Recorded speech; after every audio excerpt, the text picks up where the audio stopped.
మనకి ప్రళయములు 3 ప్రళయములు ఉన్నాయి. నిత్య ప్రళయము ఒకటి. నిత్య ప్రళయం అంటే ప్రతిరోజు వస్తుంది ఆ ప్రళయం. ఏమిటా ప్రళయం అంటే అది కూడా అనుగ్రహమే. రాత్రి నిద్ర, ఈ నిద్ర పట్టలేదనుకోండి అత్యంత ప్రమాదకరం. నిద్రాభంగం చెయ్యడం అంత పాపం లోకంలో ఇంకోటి లేదు. కాబట్టి నిద్ర పట్టేటట్టుగా ఈశ్వరుడు అనుగ్రహించి మీకు సుఖాన్ని కల్పించడం నిత్య ప్రళయం. రెండవది ఆత్యంతిక ప్రళయము అంటారు. బాగా సాధన చేసి భక్తితో భగవంతుణ్ణి చేరుకోవడానికి అడ్డంగా ఉన్న ప్రతిబంధకములను గుర్తించి వాటిని తొలగతోసుకొని భక్తితో కూడిన కర్మానుష్ఠానము చేత ఈశ్వరానుగ్రహముగా జ్ఞానమును పొంది అద్వైత సిద్ధి చేత మోక్షానందమును పొందేటట్టుగా యోగ్యతని సంతరించుకున్నవాడు ఈశ్వర కటాక్షము చేత మోక్షము పొందడమే ఆత్యంతిక ప్రళయము. ఇది కూడా ఈశ్వరానుగ్రహంగా మోక్షం పొందుతారు ఒక రమణ మహర్షి వంటి మహాభావులు. సుఖము దుఃఖము అనుభవించడానికి ఈ లోకంలోకి వచ్చాం కాబట్టి ఏదో ఇంత పుణ్యం ఉందిగా మాకు, నువ్వు తలుచుకుంటే ఈ ఇంత పుణ్యాన్ని, అబ్బో ఎంత పుణ్యమో ఎంత పుణ్యమో ఎంత పుణ్యమో ఎంత పుణ్యం చేశాడో అని మమ్మల్ని పైకెత్తి మా జబ్బ చరిచేటంతటి వాణ్ణి చేసి నన్ను నీ భక్తుణ్ణి చేసుకుంటే ఎవరైనా అడ్డొచ్చారా? అలా చేసుకో, నన్ను నీ త్రోవలో పెట్టుకో. దీన్ని మార్చాడండి దూర్జటి. శ్రీశైలేషు భజింతునో యభవు కాంచీనాథు సేవింతునో కాశీవల్లభు కొల్వబోధనో మహాకాళేషు పూజింతునో నా శీలంబణువైన మెరువణుచున్ రక్షింపవే నీ కృపా శ్రీ శృంగార విలాసహాసములచే శ్రీకాళహస్తీశ్వర అన్నాడు. ఇందులో ఉన్న యాత ఇష శివతమా శివం బభూవతే ధను శివాశరవ్యాయాతవతయానో రుద్రమృడయా. ఈ మంత్రాన్నే తీసుకున్నాడు ఆయన. కాబట్టి ఈశ్వర మమ్మల్ని అలా కృప చెయ్యండి. ఇప్పుడు ఈ ధనస్సుకి ఆ ధనస్సుకి మార్పు ఉందా లేదా? అది ఘోర రూపం, ఇది అఘోర రూపం. అంటే ఇప్పుడు ఆయన ప్రసన్నుడు, ఎంతో సంతోషంగా ఉన్నాడు. మొదటిది ఘోర రూపం. ఘోర రూపం వదిలి శాంత రూపాన్ని స్వీకరించు. మా పట్ల ప్రసన్నుడివి కావు తండ్రి అని అడుగుతాం. అసలు పినాకము అన్న శబ్దాన్ని మీ జీవితానికి అన్వయం చేసుకోవడానికి రుద్రం ప్రారంభం ఇలాగే మాట్లాడి. ఇది అసలు ధనస్సు. ఈ ధనస్సుని మీరు అన్వయం చేసుకోవాలి జీవితంలోకి. నేను ఏది చేస్తే ఘోర రూపంతో ఈశ్వరుణ్ణి చూడవలసి వస్తుంది.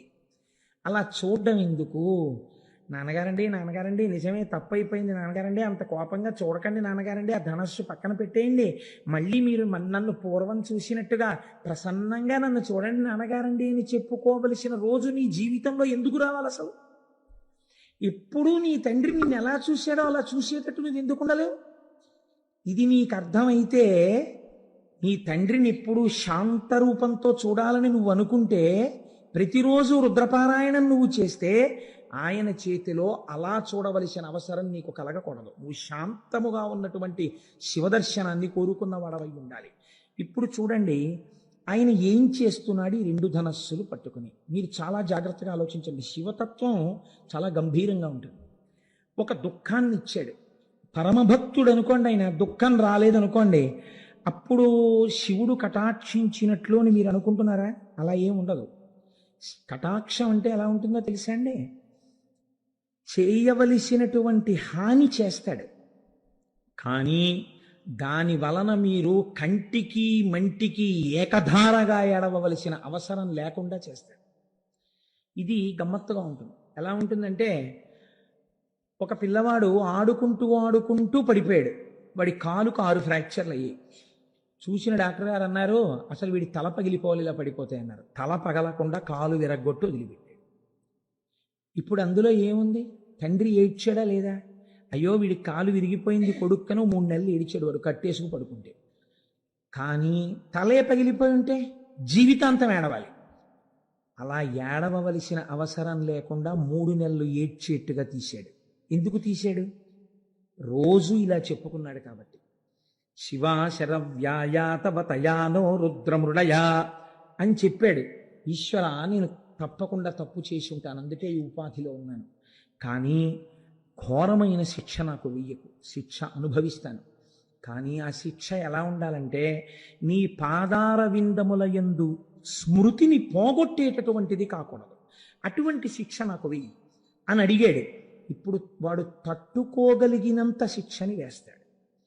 అలా వేస్తే అంత శిక్ష ఎందుకు వేయలేదు అని మీరు నేను అడగగలమా? ఆయన స్వతంత్రుడు, మహేశ్వరుడు. కాబట్టి ఇప్పుడు ఏమైంది? దీని వలన మీ పాపం పోయిందా లేదా? ఇప్పుడు మీరు కేవలము ఘోర రూపంతో ఈశ్వరుడు శిక్ష వేసిన తామసికుడు అని మీరు చెప్పకూడదు. ఎందుకు చెప్పకూడదు అంటే, ఈశ్వరుడు అలా మీకు శిక్ష వేసేయడం వల్ల మీ పాపం పోయింది. చెయ్యరానంత ఘోరమైన నేరాలు చేశాడండి.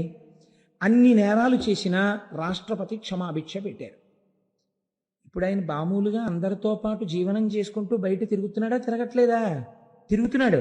కోర్టు ఆయనకి మరణశిక్ష వేసింది, రాష్ట్రపతి క్షమాభిక్ష పెట్టాడు. ఆయన శిక్ష అనుభవించేసినట్టేనా కాదా చేసిన నేరానికి? ఇంకా మళ్ళీ ఎప్పుడైనా పట్టుకెళ్ళిపోతారేమో అన్న భయం ఉంటుందా? ఉండదు. రాష్ట్రపతి ఉదారుడై పెట్టిన క్షమాభిక్ష చేత విడుదలైనటువంటి ఖైదీ ఎంత పాపం చేసినా కొట్టుకుపోయినట్టు, ఎంత పాపం చేసిన వాడైనా ఈశ్వరుడి పాదములు పట్టుకున్నవాడైతే ఆయన పాదముల యందు విస్మృతి కలగవలసిన అవసరము లేని రీతిలో తప్పించి వాడు భరించగలిగినంత దుఃఖాన్ని మాత్రమే ఇచ్చి తప్పిస్తాడు. కాబట్టి మీకిప్పుడు శిక్ష వెయ్యడంలో కూడా ఆయన ఒక తండ్రి బిడ్డన్ని చూసుకున్నట్టు చూసి కొడతాడు. తండ్రి కొడతాడు కొడుకుని, కానీ చిన్న పిల్లవాడిని తండ్రి కొట్టడంలో ఎంత జాగ్రత్త తీసుకుని కొడతాడో తెలుసా అండి? వాడు నిలబడితే ఎక్కడ పడితే అక్కడ కొట్టడం. చెయ్యుంది కదా అని ఆ పిల్లాన్ని నెత్తి మీద అక్కడ ఏం కొట్టాడు తండ్రి. ఏది ఏది అని లెంప మీద కొడతాడు, చెంప మీద. ఎందుకని? ఇక్కడ కొడితే పిల్లవాడికి ఏం ప్రమాదం రాదు. గూబ మీద కొట్టేశాడు అనుకోండి పిల్లవాడిని, ఈయనే పరిగెత్తాలి 15 రోజులు ఇంటెన్సివ్ కేర్ యూనిట్కి. అందుకని ఏ తండ్రి తన బిడ్డడి గూబ మీద కొట్టుకోడు. ఏ తండ్రి అయినా తన బిడ్డల్ని రక్షించి శిక్షయందు రక్ష వేసేటప్పుడు చెంప మీద మాత్రమే కొడతాడు. అది కూడా దాటిపోయాడు అనుకోండి, తండ్రి కోపం అవధులు మీరిపోయేటట్టుగా కొడుకు చేస్తే అప్పుడేమో వాడి యొక్క టెంపరితనం చేత తండ్రి చెయ్యి గూబ మీద తగులుతుందేమో, కానీ ప్రయత్నపూర్వకంగా గూబ మీద కొడతానన్న తండ్రి ఉండడు. మీరు అలా ఉండాలని అనుకుంటే ఆయన తండ్రిగా ఉండడానికి ఎప్పుడూ సిద్ధంగా ఉన్నాడు. కాబట్టి ఈశ్వర, మేము పాపం చేశాం, మీరు ఈ ధనస్సుతో మాకు కనపడద్దు, మీరు ప్రసన్నమూర్తి అయి కనపడండి. ఇప్పుడు మీరు చూడండి, శిక్ష వెయ్యడంలో కూడా ఔదార్యం ఉన్నదా లేదా? ఉన్నదనే కదా మీరు ఒప్పుకోవాలి. అసలు సనాతన ధర్మమునకున్న చాలా గొప్పతనం ఏమిటో తెలుసా అండి? మీరు చేసే పాపానికి ఫలితం ఇచ్చేవాడు ఒకడు మిమ్మల్ని భయపెట్టడానికి, మీ భయం తీయడానికి ఒకడు, ఇద్దరు ఉండరు. భయకృత్ భయనాశన. భయాన్ని సృష్టించేవాడు పరమాత్మే, భయాన్ని తీసేసేవాడు పరమాత్మ. ఇది సనాతన ధర్మమునందున్నటువంటి జీవధార. మీరు చాలా జాగ్రత్తగా చూడండి. మీకు కష్టం వచ్చిందనుకోండి, ఎవరిచ్చారండి మీకు ఈ కష్టం అని అడిగారు అనుకోండి, ఎవరిచ్చారు? భగవంతుడే ఇచ్చాడు. మీకు ఈ కష్టం తప్పిందనుకోండి, ఎవరిచ్చారు? ఈశ్వరుడే ఇచ్చాడు. ఆ కష్టాన్ని కాలంలో మీరు మర్చిపోయేటట్టుగా చేసిన కాలస్వరూపుడెవడు? ఈశ్వరుడే. గురుస్వరూపి అయి మళ్ళీ వచ్చి మీ మనస్సుకి వచ్చిన గాయాన్ని మాన్పించి మిమ్మల్ని యథామార్గమునందు మళ్ళీ తిప్పినవాడెవరు? ఈశ్వరుడే. కాబట్టి ఈశ్వరుడు యొక్క కారుణ్యమునకు అంతులేదు. కాబట్టి ఇప్పుడు శాస్త్రం అంది, ఆయన పట్టుకున్న ధనస్సు శిక్ష వేస్తోందా, రక్ష చేస్తోందా? శిక్ష అన్న మాటే లేదు, రక్షణే ఉన్నది. నీ పాప ఫలితాన్ని అంత తేలికగా తీస్తున్నాడు ఆయన. లేకపోతే ఈ పాపం అంతా ఉండిపోతే నువ్వు ఎంత ప్రమాదకరమైన స్థితికి వెళ్ళాలి. అలా ఉండకుండా తీసేస్తున్నాడు. మీరు చూడండి, నేను ఇలా చెప్పానని మీరు అనుకోకండి. రేపు మీరు సుబ్రహ్మణ్యేశ్వర స్వామి ఉత్సవంలో చదువుతారు, వింటారు సుబ్రహ్మణ్యేశ్వర స్వామి చరిత్రని. ఈసారి విస్తృతంగా ఒక 3-4 రోజులు చెప్పాలి అని నేను అనుకుంటున్నాను. ఆ తర్వాత ఈశ్వరి ఇచ్ఛ. సుబ్రహ్మణ్యేశ్వర స్వామి వారి కావడి ఎత్తడానికి మామూలు కావడి పనికిరాదు. సుబ్రహ్మణ్యుడికి ఎత్తేటటువంటి కావిడి ప్రత్యేకమైన కావిడి ఉంటుంది. ఇప్పుడు మీకు చూపించిన కావిడి తెప్పించడానికి మేము విశ్వ ప్రయత్నం చేస్తూ ఎలా తెప్పించాలో తెలియకుండా ఉండిపోయిన స్థితిలో నాకు తెలుసు, గోపాలకృష్ణ గారికి తెలుసు, దొరగారికి తెలుసు, మాకు ముగ్గురికే తెలుసు. సుబ్రహ్మణ్యేశ్వరుడే ఒక రూపంలో వచ్చి ఆ సమస్యని పరిష్కరించి ఇవాళ మీకు అందరికీ ఆ కావిడి ఎందుకు చూపించామో తెలుసా అండి? అందుకే చూపించమని చెప్పాను నేను. ఆ కావిడి ఆ కావిడి పట్టుకోవాలి. సుబ్రహ్మణ్యుడు వరం ఇచ్చాడు. ఎవరు ఆ కావిడిని ఇలా పట్టుకుని దానికి పాలకుండ పెట్టి పట్టుకుని వస్తారో వాళ్ళకి ఆచంద్ర తారార్కము వంశమాగకుండా నేను చూస్తానని వరం ఇచ్చాడు. ఆ ఘట్టాన్ని మీకు నేను చూపిస్తాను. సుబ్రహ్మణ్యేశ్వర స్వామి చరిత్ర చెప్పినప్పుడు ఈశ్వరుడు కారుణికుడు. నాగదోషం ఉంటే, సర్పదోషం ఉంటే సంతానమునకు ప్రతిబంధకం వస్తుంది. అదే ఈశ్వరుడు ఆ ప్రతిబంధకమునకు విరుగుడు చెప్పాడు. ఇలా కావిడి పట్టుకుని రా భుజం మీద, చాలు నీకు ఆ దోషాన్ని తీసేస్తాను. ఎప్పుడు? ఇప్పుడు బిడ్డలు ఉండొచ్చు, ఏమో 6 తరాల తర్వాత ఆ బాధ నీ వంశంలో ఇహ లాదు, తీసేశాను. ఆచంద్ర తారార్కం నీ వంశం నిలబడిపోతుంది. నీ కోర్కెలు తీరడానికి ఒక్కటే ఒక్క మార్గము, ఈ కావిడి పట్టుకుని రావాలి. ఆ కావిడి పట్టుకుని రావడానికి ఈ కావిడి మేము మీకు ఇస్తే మీరు పురుషార్థం ఏం చేసినట్టు అవుతుంది? దానికోసం మీ దగ్గర 500 రూపాయలు తీసుకోవడం తప్ప ఆ 500 రూపాయలు లేకపోతే ఈ 1,00,000 రూపాయల ఖర్చునో ఎవరితోనో ఇప్పించి ఉత్సవం నిర్వహించలేక కాదు. అలా చెయ్యకూడదు. అది శాస్త్ర మర్యాద కాదు. పురుషార్థము అని మన కష్టార్జితాన్ని అక్కడ వెచ్చించాలి. అప్పుడు దాని వలన ఏమవుతుందంటే మీ చెమటని కొంత ఆదాయాన్ని మీరు ఈశ్వరుడి దగ్గర ఒడ్డారు కనుక ఆ పాపము ప్రతిహతమవుతుంది. ఎంతమందికి ఇవ్వగలం దాన్ని? ఇప్పుడు ఆ తారీఖు లోపల అన్ని తయారైపోవాలి, అన్ని కావిళ్ళు. ఎన్ని కావిళ్ళు తయారు చేయగలరు? అలాగని ఎన్నో కావిళ్ళు చేసేస్తే కూర్చోబెట్టి అంత అందంగా క్రతువు ఎలా చేయగలం? అందుకని దాన్ని ఇప్పటికే దాని గురించి ఎంతో ప్రెషర్ ఉన్నా 200 మందికి మాత్రమే రెస్ట్రిక్ట్ చేయడానికి కారణం అది.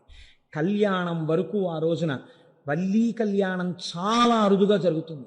వల్లీ కళ్యాణం జరిగిన రోజున కూడా కేవలం స్వార్థంతో కొంతమందిని ఇందులో వెళ్ళి నిలబడిపోవడం మా కోరిక కాదు.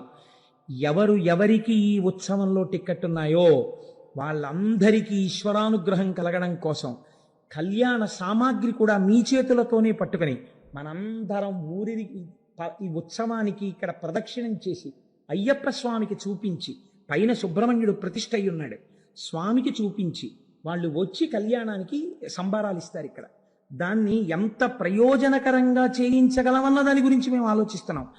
ఒకవేళ 500 కట్టలేని వాళ్ళు ఉంటారు, ఏ కారణం చేతనైనా, లేదా దంపతులుగా రాలేకపోయిన వాళ్ళు ఉంటారు ఆ రోజున. వాళ్ళకి ఎలా మరి అంటే వాళ్ళ కోసమే అభిషేకం ఏర్పాటు చేశాం. అభిషేకాన్ని చూస్తూ కూర్చుంటే చాలు. ఆయన మహానుభావుడు సుబ్రహ్మణ్య మంత్రోపాసకుడు అడగగానే అంగీకరించారు.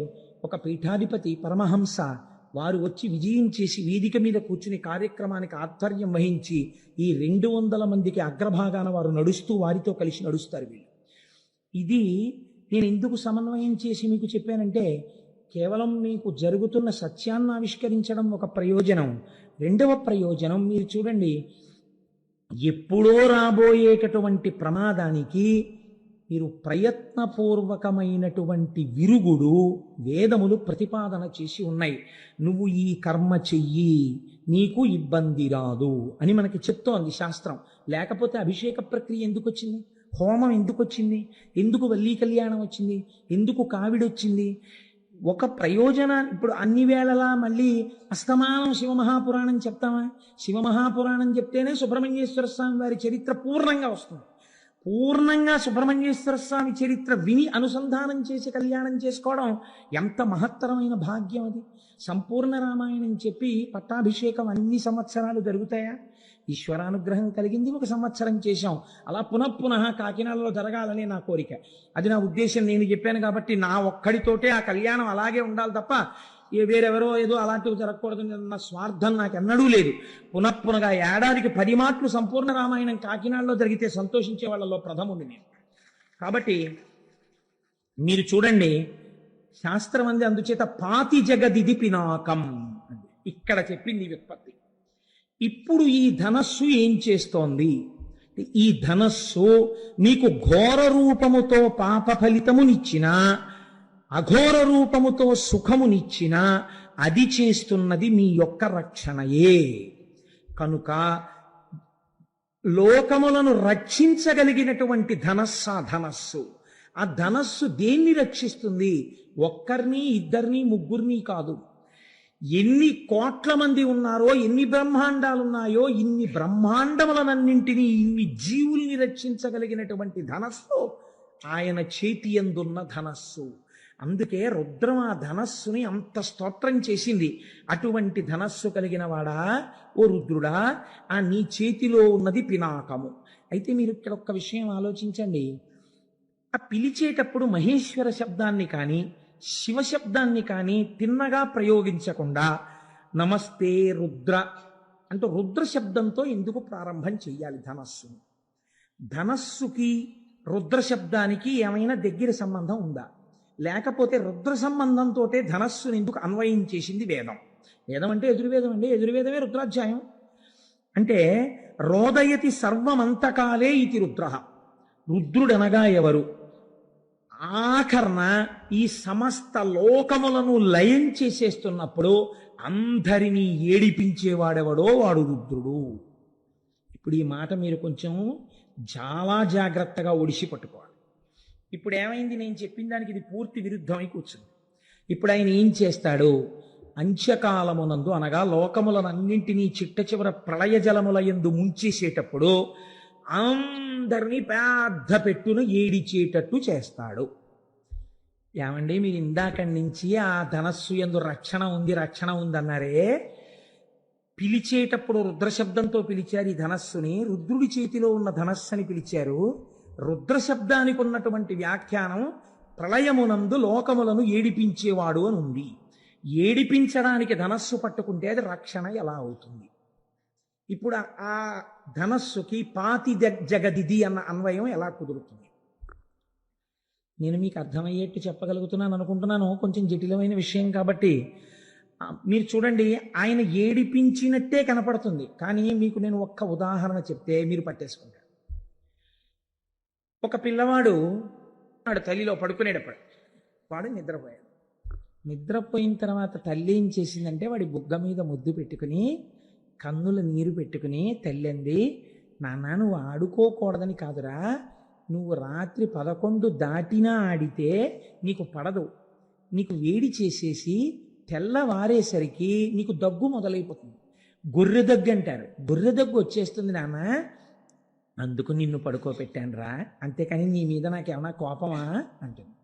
ఇప్పుడు పిల్లవాడి దృష్టిలో అమ్మ రాక్షసి, కానీ అమ్మ దృష్టిలో పిల్లవాడిని ఎందుకు కొట్టి పడుకోబెట్టింది? పిల్లవాడి రక్షణ కోసమేనా? ఏడిపించి పడుకోబెట్టడంలో అమ్మ చేతికి క్రౌర్యాన్ని మీరు అంటగట్టగలరా? మీరు ఇక్కడ అంటగట్టలేకపోతే అక్కడ అంటగట్టలేరు. అదేమిటండి మీరు అలా మాట్లాడతారు? ఇక్కడ కొడుకును పడుకోబెట్టిందండి, అక్కడ ఆయన ఏకంగా సంహారం చేస్తున్నాడు. దీనికి దానికి ఎలా కుదురుతుంది? నేను మీకు మాట చెప్తాను. మనకి ప్రళయములు 3 ప్రళయములు ఉన్నాయి. నిత్య ప్రళయము ఒకటి. నిత్య ప్రళయం అంటే ప్రతిరోజు వస్తుంది ఆ ప్రళయం. ఏమిటా ప్రళయం అంటే అది కూడా అనుగ్రహమే. రాత్రి నిద్ర, ఈ నిద్ర పట్టలేదనుకోండి అత్యంత ప్రమాదకరం. నిద్రాభంగం చెయ్యడం అంత పాపం లోకంలో ఇంకోటి లేదు. కాబట్టి నిద్ర పట్టేటట్టుగా ఈశ్వరుడు అనుగ్రహించి మీకు సుఖాన్ని కల్పించడం నిత్య ప్రళయం. రెండవది ఆత్యంతిక ప్రళయము అంటారు. బాగా సాధన చేసి భక్తితో భగవంతుణ్ణి చేరుకోవడానికి అడ్డంగా ఉన్న ప్రతిబంధకములను గుర్తించి వాటిని తొలగతోసుకొని భక్తితో కూడిన కర్మానుష్ఠానము చేత ఈశ్వరానుగ్రహముగా జ్ఞానమును పొంది అద్వైత సిద్ధి చేత మోక్షానందమును పొందేటట్టుగా యోగ్యతని సంతరించుకున్నవాడు ఈశ్వర కటాక్షము చేత మోక్షము పొందడమే ఆత్యంతిక ప్రళయము. ఇది కూడా ఈశ్వరానుగ్రహంగా మోక్షం పొందుతారు ఒక రమణ మహర్షి వంటి మహాభావులు. మీరు చూడండి, అది ఆత్యంతిక ప్రళయం. మూడవది మహాప్రళయము అంటారు. ఆత్యంతిక ప్రళయంలో ఒక్కొక్క మెట్టు ఎక్కి వెళ్ళిపోయారు అందరూ. అందుకే మన వాళ్ళు పూర్వం కైలాసపాళి ఆడించేవారు. కైలాసపాళి ఓ 10 మంది పిల్లలు కలిసి మొదలు పెడతారు, 9 మంది పండిపోతారు, ఒక్కడే ఉండిపోతాడు, వాడు ఒక్కడు పండడు. అప్పుడు వాడు అలా దేవతల్లో తిరుగుతూ ఉంటాడు, కానీ వాడు విరాట్ పురుషుల్లోకి వెళ్ళడు. వెళ్ళకపోతే వాడిని ఏం చేసేవారంటే, వీడు కూడా పండిపోయినట్టే అని చెప్పేసి వాడు 4 వేసినా సరే ఇటు 2 గళ్ళు, ఇటు 3, ఇటు 4 లెక్క మార్చేసేవారు. లెక్క మార్చేసి 4 అంటే అసలు అప్పటి వరకు 1, 2, 3, 4. ఇప్పుడు వీడు ఒక్కడు పంజాలు వేసుకుంటూ కూర్చోవడం ఎవరికి అప్పటికి పట్టలేదు ఆ 3. అప్పుడు ఏం చేస్తారంటే 1, 2, 3, 4 ఆఖరిని ఇలా నప్పేచ్చి పర్వాలేదు నువ్వు పండిపోయావు అంటే ఆ పిల్లాడు సంతోషంగా చేతులు కొట్టుకుని వెళ్ళిపోతాడు. అలా ఈశ్వరుణ్ణి తమంత తాము పొందలేని వాళ్ళని ఈశ్వరుడే పొందుతాడు. అప్పుడు కూడా వాళ్ళు ఏమంటారంటే ఇలా ఉండిపోతాం అని ఏడుస్తూ ఉంటారు జీవబుద్ధితోటి.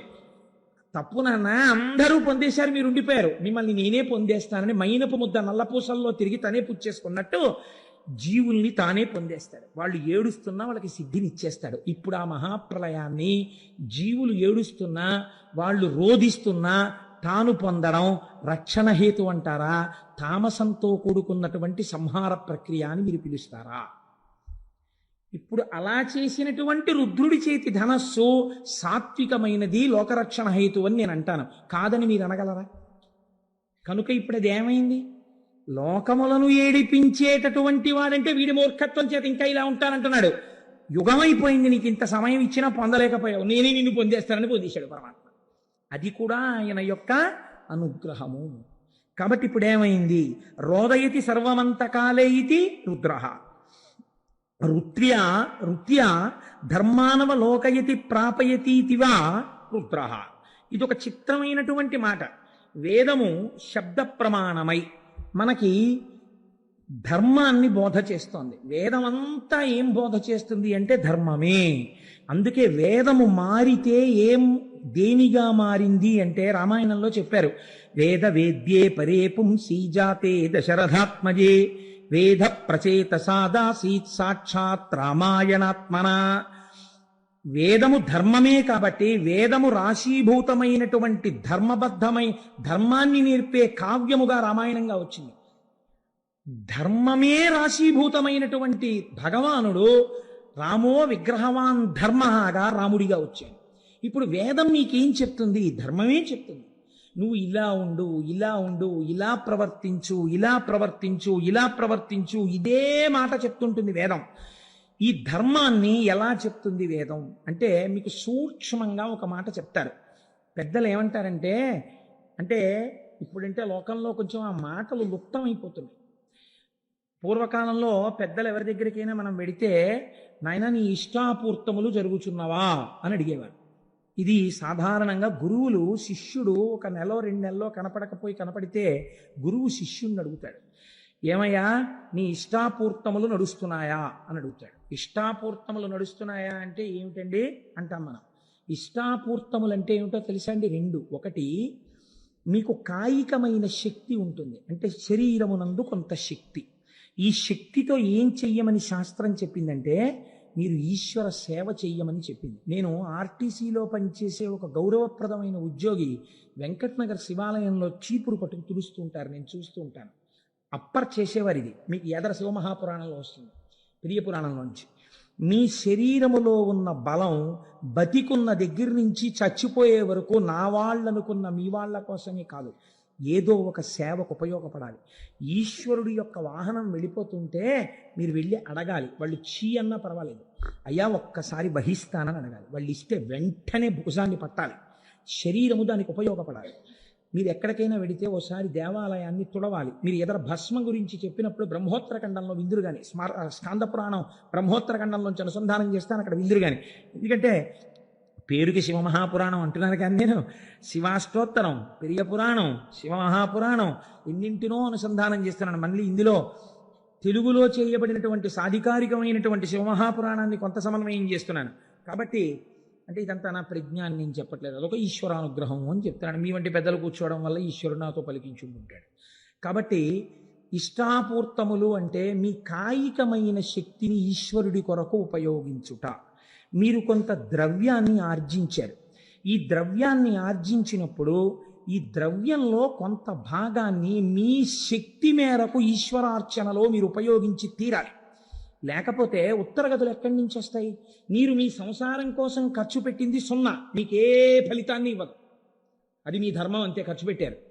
మీరు హుండీలో వేసిన రూపాయి మీకు ఉత్తమ లోకాలని నిర్ణయం చేస్తుంది. మీరు అయ్యప్ప స్వామి గుళ్ళో ₹1 వేశారనుకోండి, ఓ నియమం పెట్టుకున్నారనుకోండి.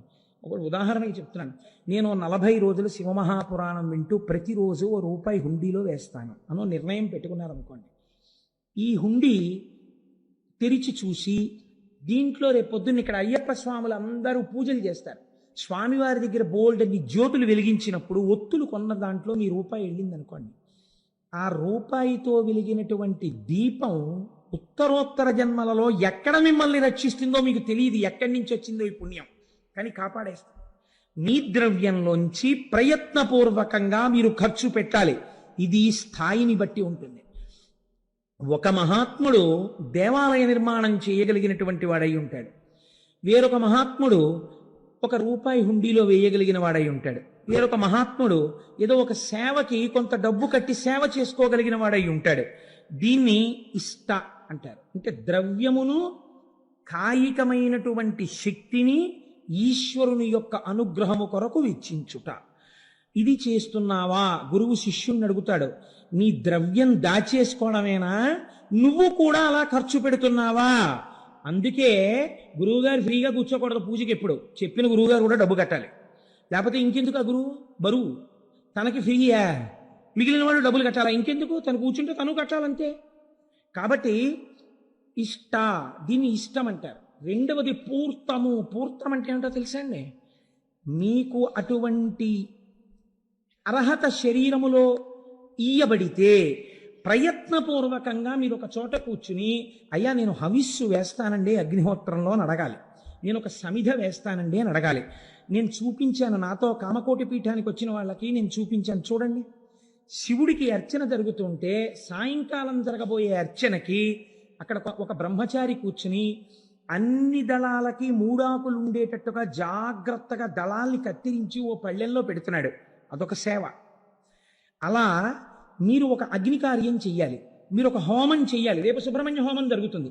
మీకు చెయ్యడం చేత కాకపోవచ్చు, మీ ద్రవ్యం వేసి మీరు ఆచార్యముఖేనా అని కూర్చోవాలి. కూర్చుంటే ఇప్పుడు ఆచార్యులు చేస్తారు, కానీ ఎవరికి ఆ ఫలితం? మీకే. అప్లికేషన్ రాసిన వాడు ఎవరైనా సంతకం పెట్టిన వాడికే చెక్ వస్తుంది. అలా ఫలితం మీకే వస్తుంది. కాబట్టి పూర్తము, ఈ రెండు మీరు చేసి తీరాలి. ఇది పరమధర్మము మనుష్య జన్మకి. ఈ రెండు చేయకపోతే మీ ధర్మాన్ని మీరు విస్మరించినట్టు. డబ్బు దేనికి? దాచుకోవడానికి. శక్తి దేనికి? ఇంట్లో వాడుకోవడానికి. ఇంకా ఎక్కువైపోయి డాక్టర్ గారు చాలా ఎక్కువైపోతుంది నీలో శక్తి అంటే మార్నింగ్ వాక్ ప్రయత్నపూర్వకంగా రోడ్ల మీద బడి తిరిగి తగ్గించుకోవడానికి. అంటే నేను తిరిగే వాళ్ళందరినీ తప్పు పట్టట్లేదు, వాళ్ళు మహాత్ములై ఉండి ఉండవచ్చు. వాళ్ళని నేను ఒకవేళ వాళ్ళు ఏమో ఎటువంటి భావనతో చేస్తున్నారో అది నేను తప్పు పట్టి మాట్లాడటలేదు. కనుక ఇష్టాపూర్తములు ఈ రెండూ చేయవలెను. ఈ రెండు ధర్మ మార్గము వైపుకి మీ మనస్సుని, శరీరాన్ని తిప్పుకోవడానికి మీరు ఉపయోగించుకుంటారు. It is a self check. మీకు మీరు, నా దగ్గర ఇంతుంది, ఒకవేళ గభాలన డాక్టర్ గారి దగ్గరికి వెళ్ళి ఒక ₹1000 ఖర్చు పెట్టవలసి వస్తే నేను పెడతానా పెట్టనా? పెట్టగలను.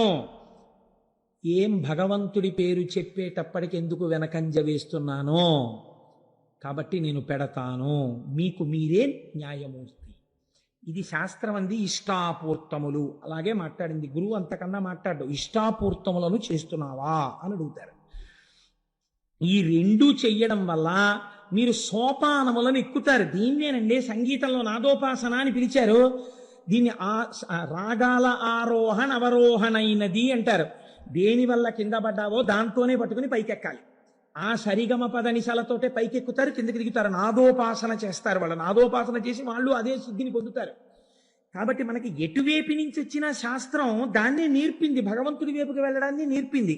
కనుక చూడండి, ఇప్పుడు వైదికమైనటువంటి మార్గంలో ఈ ప్రయత్నంలో తల్లి యందు పెద్ద బాధ్యత పెట్టింది శాస్త్రం. ఈ ధర్మం అన్నది అసలు ఎక్కడ ప్రారంభం అవ్వాలి అని అడిగింది.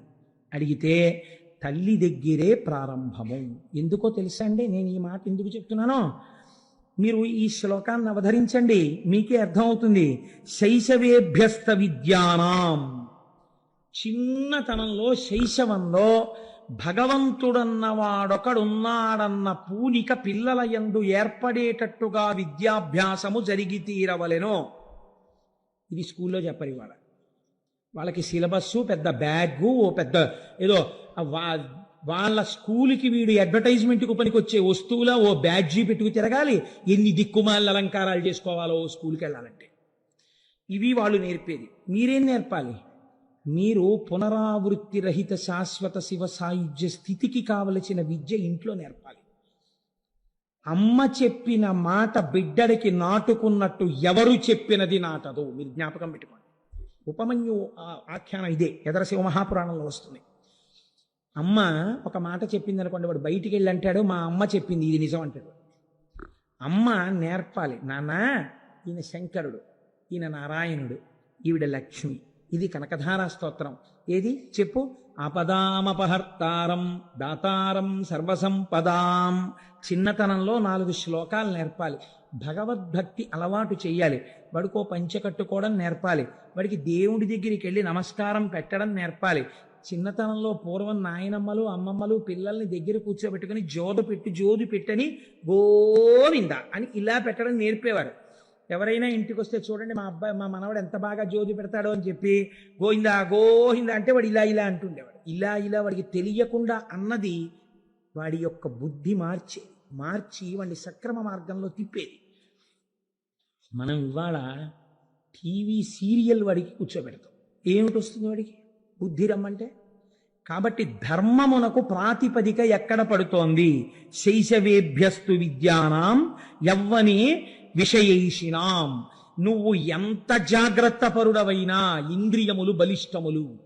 కాబట్టి బలిష్టమైన ఇంద్రియములు కోరుకునేటటువంటి సుఖములేవి ఉన్నాయో వాటిని పరమ ధర్మబద్ధంగా అనుభవింపచేసి ఆ సుఖములు కాదన్న వైరాగ్య బుద్ధిని సంతరించుకోవడానికి ధర్మపత్నిని స్వీకరించి కామమును ధర్మబద్ధమైన కామము చేత ధర్మబద్ధమైన అర్థముగా సంతానమును పొందు. కాబట్టి విషయ సుఖములను కూడా ఈశ్వరుడి వైపుకి తిప్పింది శాస్త్రం. కాబట్టి ఇప్పుడు ఏం చెయ్యాలి? యవ్వనే విషయేషినాం.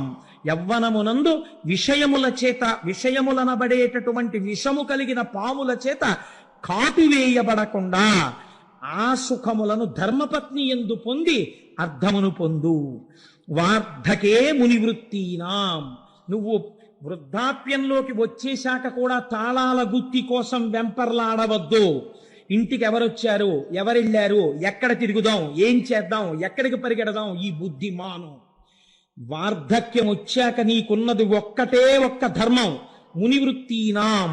మననం చెయ్యి, సంతతము మననం చెయ్యి. నిన్ను రమ్మంటారు, నేను రానని చెప్పు. నేను రాను. అయిపోతోంది టైం. పక్క జ్యోతి ఆరిపోవడానికి సిద్ధమైపోతోంది సమయం. దీపం ఉండగా ఇల్లు చక్కబెట్టావు. లేచిన దగ్గర నుంచి పూజా మందిరం మీద ఎగబడకో. ఈ కొడుకున్నాడు, కోడలున్నారు చేయడానికి, వాళ్ళకి అలవాటు చెయ్యి. నువ్వేం చేస్తావు? కూర్చో. ధ్యానమునందు కూర్చుని బాగా మననం చెయ్యి. నువ్వు ఇతపూర్వం ఏం విన్నావో, ఏం చదివావో, ఏం చూశావో అవి మననం చేస్తూ ఉండు. ఏ సంకల్పము ఊపిరి మీద ఆధారపడింది, ఏ ఊపిరి తర్వాత నీ ఆయుర్దాయం ఆగిపోతుందో ఎవరికి తెలియదు. వృద్ధాప్యంలోకి వచ్చేసావు, 3వ నెంబర్ ప్రమాద పతాకం పడిపోయింది, స్థానిక భద్రతా సూచనగా. ఇంకా ఎందుకు తిరుగుతావు? ఇక తిరగకు. మహానుభావులు ఉన్నారండి లోకంలో. శ్రీభాష్యం అప్పలాచార్య స్వామి వారికి నడుము విరిగిపోతే వారిని చూడ్డానికి వెడితే మిగిలిన వాళ్ళు కళ్ళనీళ్లు పెట్టుకున్నారు. స్వామి చక్కగా రామాయణం చెప్పేవారు, ఏమిటండి ఇలా నడుము విరిగిపోయింది అంటే ఆయన అన్నారు, తిరిగి చెప్పవలసిన అవసరం పూర్తయింది లేరా? ఏం మంచం మీద కూర్చుని రామాయణం తలుచుకో పొంగిపోలేవా? నీ దగ్గరికి వచ్చిన వాళ్ళకి చెప్పుకోలేవా అని ఒక చోట కూర్చుని అనుభవించమని స్వామి నన్ను ఇలా కటాక్షించాడు అన్నాడు. ఆయన మర్యాద పురుషోత్తముడు. రామాయణం చదువుకుని రామోపాసన చేసిన మహాపురుషుడు ఆయన. కనుక వార్ధకే మునివృత్తీనాం యోగానంతే తను త్యజాం. చిట్ట చివర నీ మనస్సుని యోగము చేత అనేన యుజ్యతే ఇది యోగ.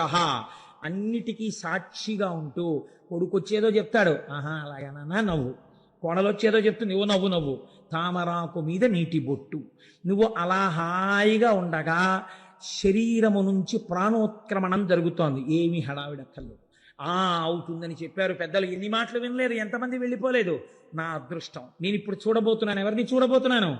మహాపురుషులైన వారందరూ శరీరాలు విడిచిపెట్టిన చోటు ఎక్కడుందో అక్కడికి వెళ్ళి నేను వారి దర్శనానికి వెళ్ళిపోతున్నాను. నేను ఏ పరమాత్మ పాదాలు పట్టుకున్నానో వాడిలోకి వెళ్ళిపోతున్నాను. కాబట్టి పడిపోతున్న శరీరాన్ని సాక్షిగా చూస్తూ నువ్వు ఆరాధించిన వాడిలో కలిసిపో. కాబట్టి ఏమైంది? యోగేనాంతే తను త్యజాం. శరీరమును వదిలిపెట్టు. ఎంత పెద్ద మాట అన్నారో చూడండి. చచ్చిపోతున్నానని ఏడవకు. ఓ ఉత్తరీయాన్ని తీసి రాత్రి ఇంటికి వెళ్ళిపోయిన తర్వాత అలా దండెం మీద బారేసినట్టు, ఫలహారము రాత్రి భోజనము అయిపోయిన తరువాత నీ మీద వేసుకున్న ఉత్తరీయాన్ని వదిలిపెట్టేసి పడుకోవడానికి ఓ తేలిక బట్టను ఎలా కట్టుకుంటావో అలా మళ్ళీ పొద్దున్న లేచి స్నానం చేసే ముందు ఆ తేలిక వస్త్రాన్ని వదిలేసినట్టు అయిపోయింది ఈశ్వర, దీనితో ప్రయోజనాన్ని సిద్ధింపచేశావు, నన్ను అనుగ్రహించావు అని ఈశ్వరుడిలోకి చేరుతూ దీన్ని వదులు, దీనికి ధర్మం పట్టుకో. ధర్మం తప్ప వేరొక మార్గం లేదు. ఇదే శాబ్దిక ప్రమాణమైన వేదము. ఈ వేదమును ఎవరు ఇచ్చాడో వాడు రుద్రుడు. ఆ రుద్రుడు ఏమి చేస్తూ ఉంటాడు మన చేత అంటే, ఈ శాబ్దిక ప్రమాణమైనటువంటి వేదము చేత ప్రతిపాదింపబడినటువంటి ధర్మము మనకి బాగా అర్థమయ్యేటట్టుగా ఆ శివుడే ఒక గురు రూపంలో వచ్చి చెప్పి మన మనస్సులను మార్చి పరమాత్మ వైపుకి అడుగులు వేసేటట్టు బుద్ధిని చక్కదిద్దినాడు. కాబట్టి ఇప్పుడు ఎవడు రుద్రుడు? వాడే వీడు, వాడు రుద్రుడై ఉన్నాడు. కాబట్టి ఇప్పుడు వేద ప్రమాణము వైపు నడిపించాడు. మీరు రామాయణంలో ఒక చిత్రమైన సంఘటన ఉంది. తల్లి కౌసల్యామాతకెళ్ళి రామచంద్రమూర్తి నమస్కరించారు అరణ్యవాసానికి వెళ్ళిపోతూ. అమ్మా నేను బయలుదేరుతున్నానమ్మా అన్నారు. తల్లి ఏమనాలి? నాన్న లౌకికంగా పెట్టిందనుకోండి రక్ష ఆవిడ అంది, లక్ష్మణుడు వచ్చి తిరగబడవాయా దశరథ మహారాజు మీద చంపేస్తానంటే నువ్వు ఒప్పుకోలేదు, ధర్మం పట్టుకున్నావు. నాకు తెలిసి రామా, ఇది ఒక తల్లి నేర్పవలసిన మాట. ఒక తల్లి కొడుకు గురించి ఈ మాట అన్ననాడు పొంగిపోయిన మాట.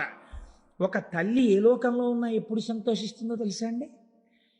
ఏ తల్లి కన్న బిడ్డడవోనయ్యా, నిజంగా ఇంత గొప్పగా ప్రవర్తిస్తున్నావు, ఎంతమందిని సంతోషపెడుతున్నావయ్యా అన్ననాడు ఆ తల్లి సంతోషిస్తుంది. ఏ లోకంలో ఉన్నా మృత్యుబాధను అనుభవించి నేను వీడిని ప్రసవించినందుకు వీడు నా పేరు నిలబెట్టాడని నా కన్న కడుపు సార్థకమైందంటుంది. కౌసల్యా లోకభర్తారం సుషివేయం మనస్వినీతం మమార్థం సుఖం పృచ్ఛా శిరసా చాభివాదయా అంది సీతమ్మ తల్లి సుందరకాండలో.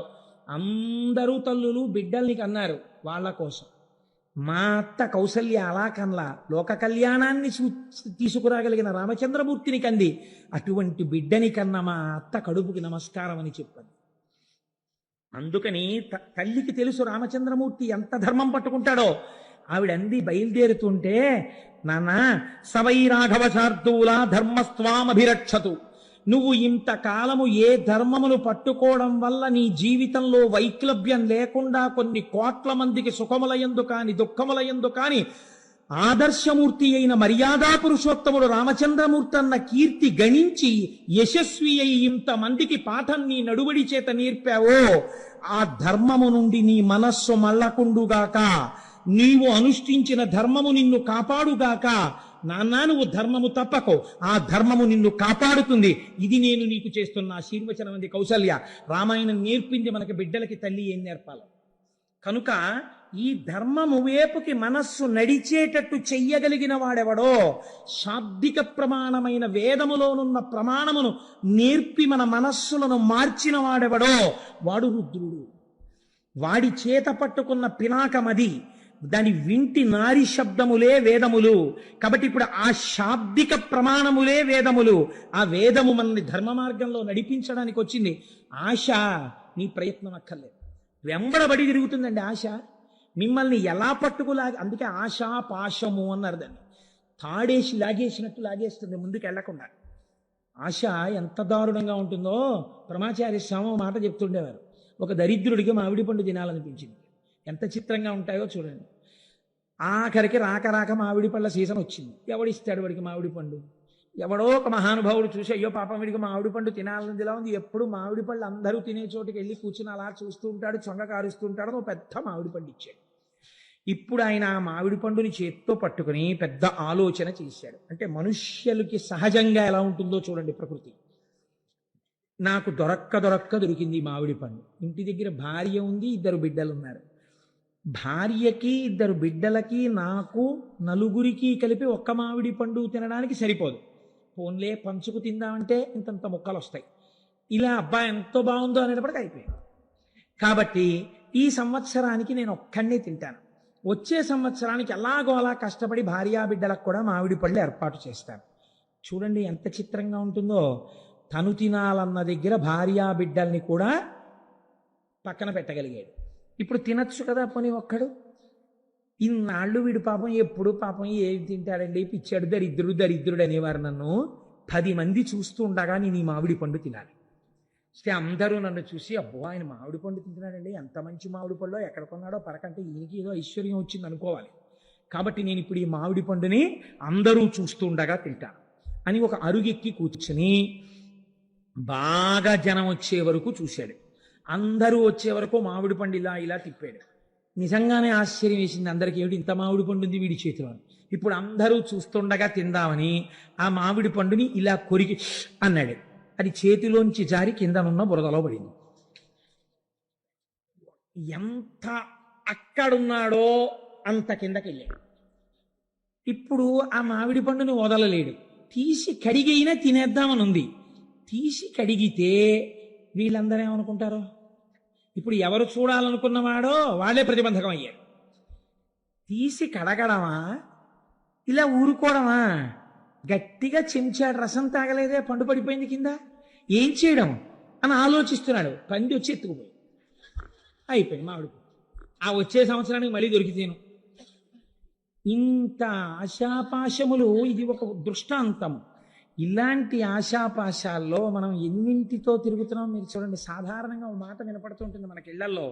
ఎక్కడికైనా వెళ్ళినప్పుడు వాళ్ళ ఇంటికి ఫంక్షన్కి వెళ్తున్నాం కదా, అదేంటి ఇలా పెడితే ఏం బాగుంటుంది, ఈ చీర కట్టుకోనా బాబాయ్, వాళ్ళ మీద ఎందుకు, ఈ ఈ ఈ ప్యాంట్ వేసుకోనా అంటే నా మీదే కదా, ఈ ప్యాంట్ వేసుకోనా, ఈ షర్ట్ వేసుకోనా, ఇలా బెల్ట్ పెట్టుకోనా, ఇలా టక్ చేసుకోనా, ఇలా స్ప్రే కొట్టుకోనా, అదేంటి మంచి గాడీ డిజైన్ ఉన్న షర్ట్ వేసుకోనా, ప్లెయిన్ షర్ట్ బాగుంటుందా, ఆయన ఫుల్ హ్యాండ్స్ వేసుకోనా, హాఫ్ హ్యాండ్స్ వేసుకోనా, ఇన్ని అడుగుతాడు. బ్రాస్లెట్ చెస్ట్లో ఉందా, లాకర్లో ఉందా, ఇంట్లో ఉందా, ఓసారి పెట్టుకోనా. బ్రాస్లెట్ పెట్టుకుని ఫుల్ హ్యాండ్స్ వేసుకుంటే కనపడుతుందా, హాఫ్ హ్యాండ్స్ వేసుకుని బ్రాస్లెట్ వేసుకోనా. ఎన్ని దిక్కుమాల ఆలోచనలండి. దీనికి ట్రైనింగ్ కావాలండి మీకు ఎవడైనా వచ్చి చెప్పాలండి, నేర్పాలా? సహజంగా వస్తాయి. ధర్మం వైపుకి అడుగు పడాలంటే ఈశ్వరానుగ్రహం ఉండాలి. నా ప్రవర్తన ధార్మికంగా ఉందా అని చూసుకోవడానికి మీకు లోపల కలేజా రావాలి. ఆ కలేజాకి అటువంటి ధార్మిక ప్రవర్తనకి ఈశ్వరానుగ్రహం కావాలి. అలాంటి అనుగ్రహం ఇచ్చి నడిపించేవాడెవడో వాడు రుద్రుడు. ఇప్పుడు నాకు అక్కర్లేదనేవాడు ఎవడైనా ఉంటే నాకు చూపించండి రుద్రుణ్ణి. నమస్తే రుద్రమన్యవ ఉతోత ఇషవే నమః. నీ కోపం వస్తే ఇన్ని భ్రష్టత్వాలు వస్తాయి. అందుకని వద్దా, ఆ ధనస్సు వద్దు, ఈ ధనస్సు పట్టుకో, ఇది అందుకని పినాకి అని పిలిచింది శాస్త్రం ఆయన్ని. కాబట్టి ఇప్పుడు చూడండి అంటున్నారు రుత్, రుద్ర శబ్దములో రుత్ అన్న మాట ఉంది. ఈ రుత్ తాం భక్తేభ్యో ద్రావయతి. రుత్ అంటే ప్రతిబంధకము, అడ్డము. ఒక అడ్డం ఉంది. ఈ అడ్డం ఉండడం వల్ల వాడు ఈశ్వరుణ్ణి చేరలేకపోతున్నాడు. చేరలేక మనస్సు నిలబట్టలేదు, ఈశ్వరాభిముఖం కావట్లేదు. ఈశ్వరుణ్ణి గట్టిగా పట్టుకున్నాడు. రోషీరోయదు కామినీ జనుల తారుణ్యోరు సౌఖ్యంబులన్ బాసీబాయద పుత్రమిత్రధన సంపద్భ్రాంతి వంచాలతల్ కోశీకోయదు నమనంబకట నీకున్ ప్రీతిగా సత్క్రియలు చేసి చేయదు దీని తుళ్ళన చవే శ్రీకాళహస్తీశ్వర అన్నాడు. దుర్జటి ఉన్నదున్నట్టు చెప్పుకున్నాడు. కాబట్టే మహాపురుషుడు. కాబట్టి చూడండి, ఎవరు భగవంతుణ్ణి నిజంగా కోరుకుని ఈశ్వర నేను ఈ కోరికల వల్ల, ఈ కారణాల వల్ల నిన్ను పొందలేకపోతున్నాను, వీటి మీద నా మనస్సు మరల్చు అని వెళ్ళి నిజాయితీతో చెప్పుకున్నాడో ఈశ్వరుడికి, ఆ నిజాయితీకి పొంగిపోయి తీసేస్తాడంతే ఆ ప్రతిబంధకాన్ని. అమ్మా నాకు చదవాలనే ఉందమ్మా, కానీ రాత్రి 10 అయ్యేటప్పటికీ నాకు నిద్ర వచ్చేస్తోందమ్మా, కాసేపు అమ్మా నువ్వు కూడా నా పక్కన కూర్చుని నాకు 10 అయ్యేటప్పటికి నిద్ర వచ్చేసేయకుండా నాకు ఇలా కళ్ళు పడిపోతుంటే ఒక్కసారి నన్ను కొట్టి నాకు ఒక్క 20 నిమిషాలు ఏమైనా మంచి మాటలు చెప్పావా, నేను మళ్ళీ 11 వరకు 11:30 వరకు చదువుకోగలను. అమ్మ నాతో పాటు కూర్చోవా అంది పిల్ల. కూర్చోవలసిన అవసరం తల్లికి ఏంటి? 9ంటికి హాయిగా పడుకోగలదు తల్లి. అలాగే నాన్న కూర్చుంటానండి. ఎవరి కోసం కూర్చుంది? 10 వరకు పనున్నా లేకపోయినా రేపు చెయ్యబోయే కూరకి వాళ్ళే కూర తరుక్కుని ఏదో పని చేసుకుంటూ కూర్చుంది. 10 అయింది. పిల్ల చదువుకుంటున్న గదిలోకి వచ్చింది. ఇలా కునిక్కుపాట్లు పడుతుంది. లేపి ఓ గుక్కెడు టీయో కాఫీయో పాలో ఇచ్చి, కాసేపు నాన్న మీ నాన్నగారు ఎంత సంతోషపడిపోతారో, నీకు మంచి ర్యాంక్ వస్తే నాన్నగారు ఏమన్నారో తెలుసా, తల్లిగాడు తెల్లగా ఉంటాడు, వాడికి నేను 2 జతల గాజులు చేయిస్తాను, నా తల్లి 2 జతల గాజులు వేయించుకుంటే దాని రంగు మీద గాజులు అందమే కనపడదు, నా తల్లి బంగారం కన్నా గొప్పది అని మీ నాన్నగారు మురిసిపోతారు. మీ నాన్నగారు నీ చేతులకి 2 జతల గాజులు తెచ్చినప్పుడు ఎంత పొంగిపోవాలి. మరి నువ్వు కష్టపడి చదవద్దు? చదవాలి కదా నాన్న. నువ్వు 11:30 వరకు చదవు. అమ్మా ఇంకా నువ్వు 20 నిమిషాలు కూడా అక్కర్లేదు, ఇంకో 15 నిమిషాలు వేస్ట్, నువ్వు పడుకో నేను చదువుకుంటానని చదివేసుకుంది. అమ్మ ఏం చేసింది? ఏది లక్ష్యమును చేరడానికి ప్రతిబంధకమో దాన్ని తీసేసింది. మీకు ఈశ్వరుణ్ణి చేరడానికి ఏది ప్రతిబంధకమో, నమస్తే రుద్రమన్యవ ఉతోత ఇషవే నమః అని అభిషేకం చేస్తే, పారాయణ చేస్తే రుద్రాన్ని, శివాష్టోత్తరం చదివితే ఆయన ఆ ప్రతిబంధకాన్ని తీసేస్తారు. ఇది రుద్రః, ఇది రక్షణ కలిగినటువంటి.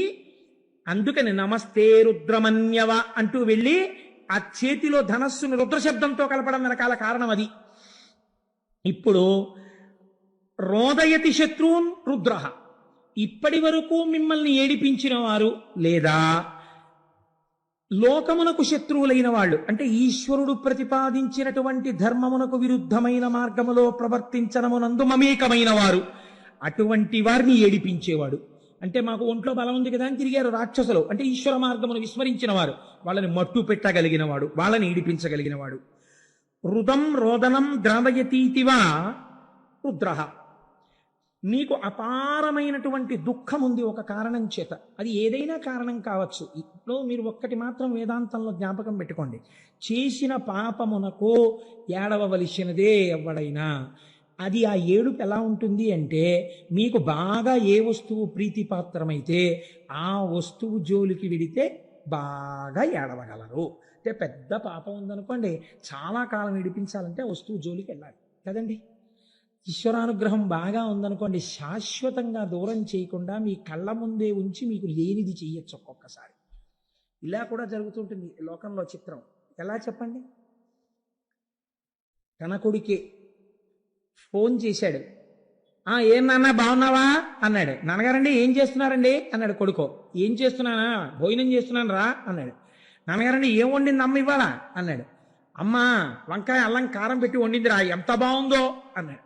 నాన్నగారండి మాకు ఇక్కడ పెడతారండి హాస్టల్లో గడ్డి, మీరు అక్కడ చెప్తుంటే నా నోరు ఊరిపోతుంది నాన్నగారండి అన్నాడు. ఇక్కడ కొడుకు తండ్రి యొక్క కన్నుల వెంట నీళ్లు కారి ఇంకా వెయ్యకే ఆ కూర అన్నాడు. ఎందుకన్నాడు? కొడుకు తనతో కలిసి ఆ కూర తినలేకపోయింది అన్నారు. శంకరుడు ధనస్సు పట్టుకుంటే ఇంత స్తోత్రమా, వేదంలో ఇన్ని మంత్రాలు రావడమా, ఎందుకు రావాలి అని అడిగారు. అడిగితే కారణం చెప్పారు. పినాక త్రిపుర దహన కాలే శరజ్వాలా జాలైర్నాకం పిహితవాన్ పినాక తదా మీరు ధనుస్వాత్ అన్నారు. లోకమునందు ఎక్కడా లేని రీతిలో బంగారు పర్వతమైనటువంటి మేరు పర్వతాన్ని తన చేతిలో ధనస్సుగా పట్టుకుని నిలబడిన నాడు, అటువంటి ధనస్సు యొక్క కాంతుల చేత సమస్త లోకములు కప్పబడిపోయి రాత్రనక పగలనక బంగారు కాంతి యందు అన్ని లోకములు ఎప్పుడు ప్రకాశించాయో, అలా ధనస్సు చేతిలో ఎవడు పట్టుకున్నాడో వాడి చేతి ధనస్సే చిత్రం. అలా ఎవ్వరూ పట్టుకోలేరు. అలాంటి ధనస్సు పట్టుకున్నాడు కాబట్టి నిన్ను పినాకి అని నీ చేతి ధనస్సుని స్తోత్రం చేస్తున్నావు అన్నారు. మా గురువు గారు పినాకి అన్న మాటని ఎంత అనుభవించారో తెలియదు, కానీ వారి కొడుక్కి పినాకపాణి అని పేరు పెట్టుకున్నారు. కాబట్టి ఇన్ని విషయాల్ని సమన్వయం చేస్తూ మనకి పెద్దలు అన్నారు, ఆయన చేతిలో ఉన్న ధనస్సుని ఇన్ని రకములుగా ఉద్ధరించగలదు. కాబట్టి ఆ ధనస్సుని చూడడం, ఆ ధనస్సు గురించి చెప్పిన రుద్రాన్ని పారాయణ చెయ్యడం, ఆ రుద్రంతో అభిషేకం జరుగుతుంటే చక్క ప్రశాంతంగా కూర్చుని వినడం, అది ఇది కాదు. నీకు చేతనైతే చక్కగా నువ్వే కూర్చుని చదువుకుని మురిసిపోవడం నేర్చుకో. అందులో నిజంగానండి అనువాకాలు పెడతాయి. ఒకానొకప్పుడైతే మేము ఒక సంకల్పం చేశాం, అసలు ఆ రుద్రానికి ప్రతి అనువాకానికి వ్యాఖ్యానం చేద్దాం, ప్రతి అనువాకం మీద ఉపన్యాసం చెప్దాం అని చెప్పి అనుకున్నాను. కానీ అది శివమహాపురాణంగా వచ్చింది. ఏమో ఈశ్వరుడు ఎప్పటికైనా కోరిక తీరిస్తే నేను ధన్యుడవుతాను. అందుచేత అటువంటి ధనస్సు చేత పట్టుకున్నటువంటి వాడు శంకరుడు. ఇప్పుడు ఇవాళ మనం కేవలం ఈ విషయాన్ని స్పృశించి ఈ విషయాన్ని మనం మాట్లాడుకుంటూ ఉండగా మీరు వినడము చేత ఎన్ని కోట్ల జన్మలలో అనుభవించవలసిన పాపరాశి దగ్ధమైపోయి ఉంటుందో మీకు తెలియదు, తెలియనక్కర్లేదు కూడా. కానీ ఆ ఫలితం అలా వచ్చేస్తుంది. ఎందుకని అంటే మీరు అటువంటి దర్శనం, అటువంటి మాటలు విన్నారు. వినడం చేత దాని ఫలితం అలా వచ్చి తీరుతుంది. కాబట్టి శివో మహేశ్వర శంభు పినాకీ శశిశేఖర, ఆయన్ని శశిశేఖర అని పిలిచారు. శశకం అంటే కుందేలు, అది దూకుతుంది, దూకే స్వభావం ఉన్నది. దూకే స్వభావం ఉన్నది కాలము. ఈ కాలము దూకుతుంది అని ఎందుకంటారంటే మీరు చూడండి, సుఖము చేత కాలము దూకేస్తుంది. భోగి పండక్కి కూతురు అల్లుడు మనవలు వస్తున్నారనుకున్నప్పుడు రిటైర్ అయిపోయిన ఆయనకి ఎంతకీ భోగి రానట్టు అనిపిస్తుంది. ఇంకా రేపే భోగి అనగా అస్తమానం లేచి కళ్ళజోడు ఎట్టుకుని గడియారం చూసుకుంటాడు, గౌతమి వచ్చే టైం అయిపోతుందని. మీరు కాకినాడ టౌన్ స్టేషన్లో చూడండి ఎంతమంది పెద్దవాళ్ళు ఉంటారో. ఆ కూతుళ్ళని కౌగలించేసుకుని అల్లుళ్ళని గౌరవించేసి ఆ మనవల్ని చేత్తో పట్టుకుని తాతగారండి తాతగారండి అంటుంటే వాళ్ళని ఆటోలు ఎక్కించుకుని కార్లు ఎక్కించుకుని వెళ్ళిపోయి ఆ మనవలతో ఆడుకుని కనుమ వస్తుంది అంతే, కళ్ళ నీళ్లు ప్రారంభం. ఎందుకని వెళ్ళిపోతుంది కూతురు అల్లుడును. ఏమిటో వచ్చిందనుకున్నంతసేపు పట్లేదు, ఇట్టి అయిపోయింది, భోగి నుంచి కనుమకు వచ్చేసామంటాడు. దూకేసింది కాలం సుఖంలో కదండి. కాబట్టి శశకము చంద్రుడి ఎందుకు కుండేలు ఉంటుంది. అందుకే కాలము దూకుతుంది, కాలము నిబ్బరంగా ఉంటుంది. ఒక్కొక్కసారి దుఃఖంలో ఉన్నాడు అనుకోండి, ఈ కాలం గడవట్లేదండి అసలు. అంటే 20వ తారీఖుని డబ్బులు అయిపోయాయి అనుకోండి, ఏమిటో ఈ నెల గడవట్లేదండి అసలు, 31 వస్తుందా అంటాడు. కాబట్టి కాలం చాలా గడుసుగా గంభీరంగా ఉన్నట్టుంటుంది. కాబట్టి మీరు ఈ దాంట్లో అర్థం చేసుకోవాల్సిన రహస్యం ఒకటి ఉంది. మీరు అసలు దాన్ని పట్టుకుంటే శశిశేఖరః అన్న మాటకున్నటువంటి తాత్వికమైన అర్థం మీకు అర్థం అవుతుంది. ఈ కాలమునందు మీకేమొస్తోంది? ఇప్పుడు నేను చెప్పిన 2 ఉదాహరణల్లో మీకేమర్థమైంది? ఒకదాని యందు సుఖం ఉంది, ఒకదాని యందు దుఃఖం ఉంది. దుఃఖం ఉన్నప్పుడు కాలం కదలనట్టు అనిపిస్తోంది, సుఖం ఉన్నప్పుడు దూకేసినట్టు అనిపిస్తోంది. దూకేసినట్టు కనపడిన కాలాన్ని, దూకనట్టు కనపడిన కాలాన్ని మీరు వైదిక సమన్వయం చేస్తే క్యాలెండర్లు, డేట్లు, జనవరిలు, ఫిబ్రవరిలు పక్కన పెట్టేయండి, అది మన సంప్రదాయం కాదు. మీరు రోజు చెప్పేటప్పుడు కాలాన్ని ఎలా చెప్తారు? శ్రీ వ్యయనామ సంవత్సరే ఉత్తరాయణే శిశిర ఋతువు మాఘమాసే శుక్లపక్షే పంచమ్యాం వాసరః భౌమవాసరే శుభనక్షత్రే శుభయోగ శుభకరణయే బంగుడి విశేష విశిష్టాయాం శుభరిదౌ శ్రీమాన్ శ్రీమతః అని చెప్తున్నారా లేదా? ఈ తిథులు ఎలా వస్తున్నాయి? శుక్లపక్షే అని చెప్తున్నారా? శుక్లపక్షం దేనివల్ల వస్తుంది? చంద్రుడి యొక్క కళలు వృద్ధి పొందితే శుక్లపక్షం వస్తుంది. చంద్రుడి యొక్క కళలు జారిపోతే కృష్ణపక్షం వస్తోంది. ఒక శుక్లపక్షం ఓ కృష్ణపక్షం వస్తే ఓ నెల వస్తోంది. అలా కొన్ని నెలలు కలిస్తే ఓ సంవత్సరం వస్తోంది. కొన్ని సంవత్సరాలు కలిస్తే ఓ పుష్కరం వస్తోంది. ఇలా మీకు ఆధారం ఏమిటి? చంద్రుడి యొక్క కళలు దిగడం పెరగడం. చంద్రుడి కళలు దిగడం పెరగడం ఏదో ఒక కళలోంచి రావాలి కదా. ఆ కళలోంచి పెరుగుతున్న కళలు, ఈ వెళ్ళిపోతున్న కళలు మళ్ళీ ఆ కళలోకి వెళ్ళిపోవాలి కదా. అటువంటి శాశ్వతమైన చంద్రకళ ఏది ఉందో అది పార్వతీ పరమేశ్వరుల యొక్క కిరీటముల మీద ఉంటుంది. ఇప్పుడు ఈ కాలాన్ని మీరు దేని పెట్టి కొలుస్తున్నారో ఈ కాలమంతా ఆయన కిరీటం మీద ఒక ఆభరణం అయి ఉంది. కాలం ఆయనకి ఆభరణము, మీరు కాలమునకు వశులు. ఎంత తేడా వచ్చింది చూడండి. కాలమునకు వశులైన మిమ్మల్ని కాలాతీతుల్ని చేసి తనతో సమానమైన వాడిగా చేసుకోగలడు. ఇది శశిశేఖరః. అసలు నిజమైన తాత్వికమైన అర్థం అది. ఎవరు ఆయన పాదములు పట్టుకుంటున్నారో అటువంటి వాడికి జ్ఞానమిచ్చి కాలాతీతుణ్ణి చేసి మళ్ళీ పుట్టవలసిన అవసరం లేకుండా ఇదే చిట్ట చివరి మరణము. ఎందుకని? ఇక మళ్ళీ మరణం లేదు, ఎందుకంటే పుట్టుక లేదు. కాబట్టి ఈ స్థితికి పెంచగలడు. కాలము ఆభరణముగా ఉన్నవాడని చెప్పడానికే చంద్రరేఖని పొంది ఉంటాడు. మోక్షం ఇయ్యగలిగిన వాడని చెప్పడమే చంద్రరేఖని ధరించి ఉండడం. ఇదే శశిశేఖరః.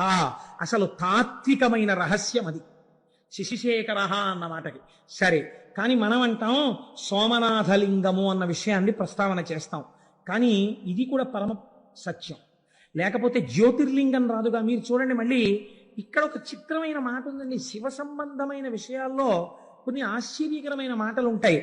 మీరు కంచిలో ఉండేటటువంటి లింగం దగ్గరికి వెళ్ళి ఇది జ్యోతిర్లింగము అని మీరు అన్నారనుకోండి, శాస్త్రం అంగీకరించద్దు. దాన్ని ఏమంటారంటే అష్టమూర్తుల యందు అది ఒక లింగము, పృథివీ లింగము అని పిలుస్తారు. పంచభూత లింగాల్లో అదొకటి. అలాగే కాళహస్తి పెడితే అది వాయులింగం, అది జ్యోతిర్లింగం కాదు. అలాగే మీరు జంబుకేశ్వరం పెడితే జలలింగం, అది జ్యోతిర్లింగం కాదు. కానీ మీరు కొన్ని లింగాలు ఉన్నాయి, వాటిని జ్యోతిర్లింగములని పిలుస్తారు. చాలా జాగ్రత్తగా మీరు పట్టుకునే ప్రయత్నం చేయండి. శశిశేఖరః అన్న దాని తత్వంలోంచి జ్యోతిర్లింగం అని పిలిచినప్పుడు మీరు ఒక స్తోత్రం చదువుతుంటారు సాధారణంగా.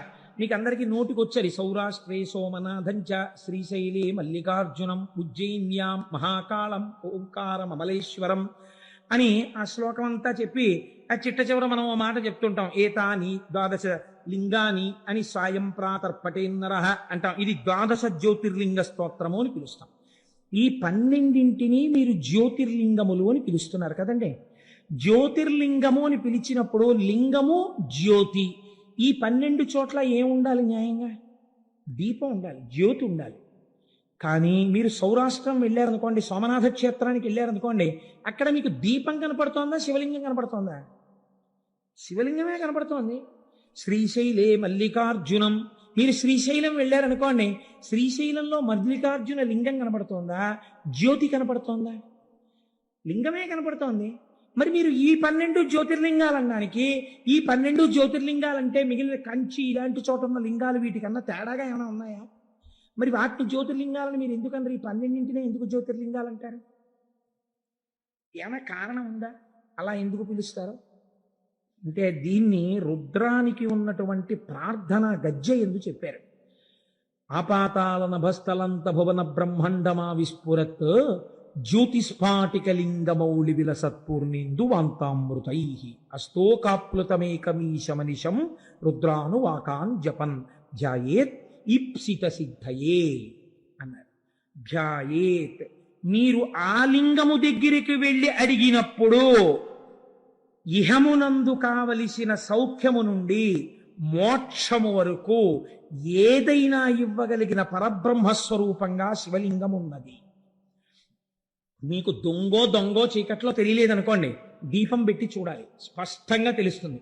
దీపాన్ని చూడడానికి ఇంకో దీపం అక్కర్లేదు, దీపమే అంతే. ఇంకా జ్యోతియే ప్రధానము స్పష్టతకు.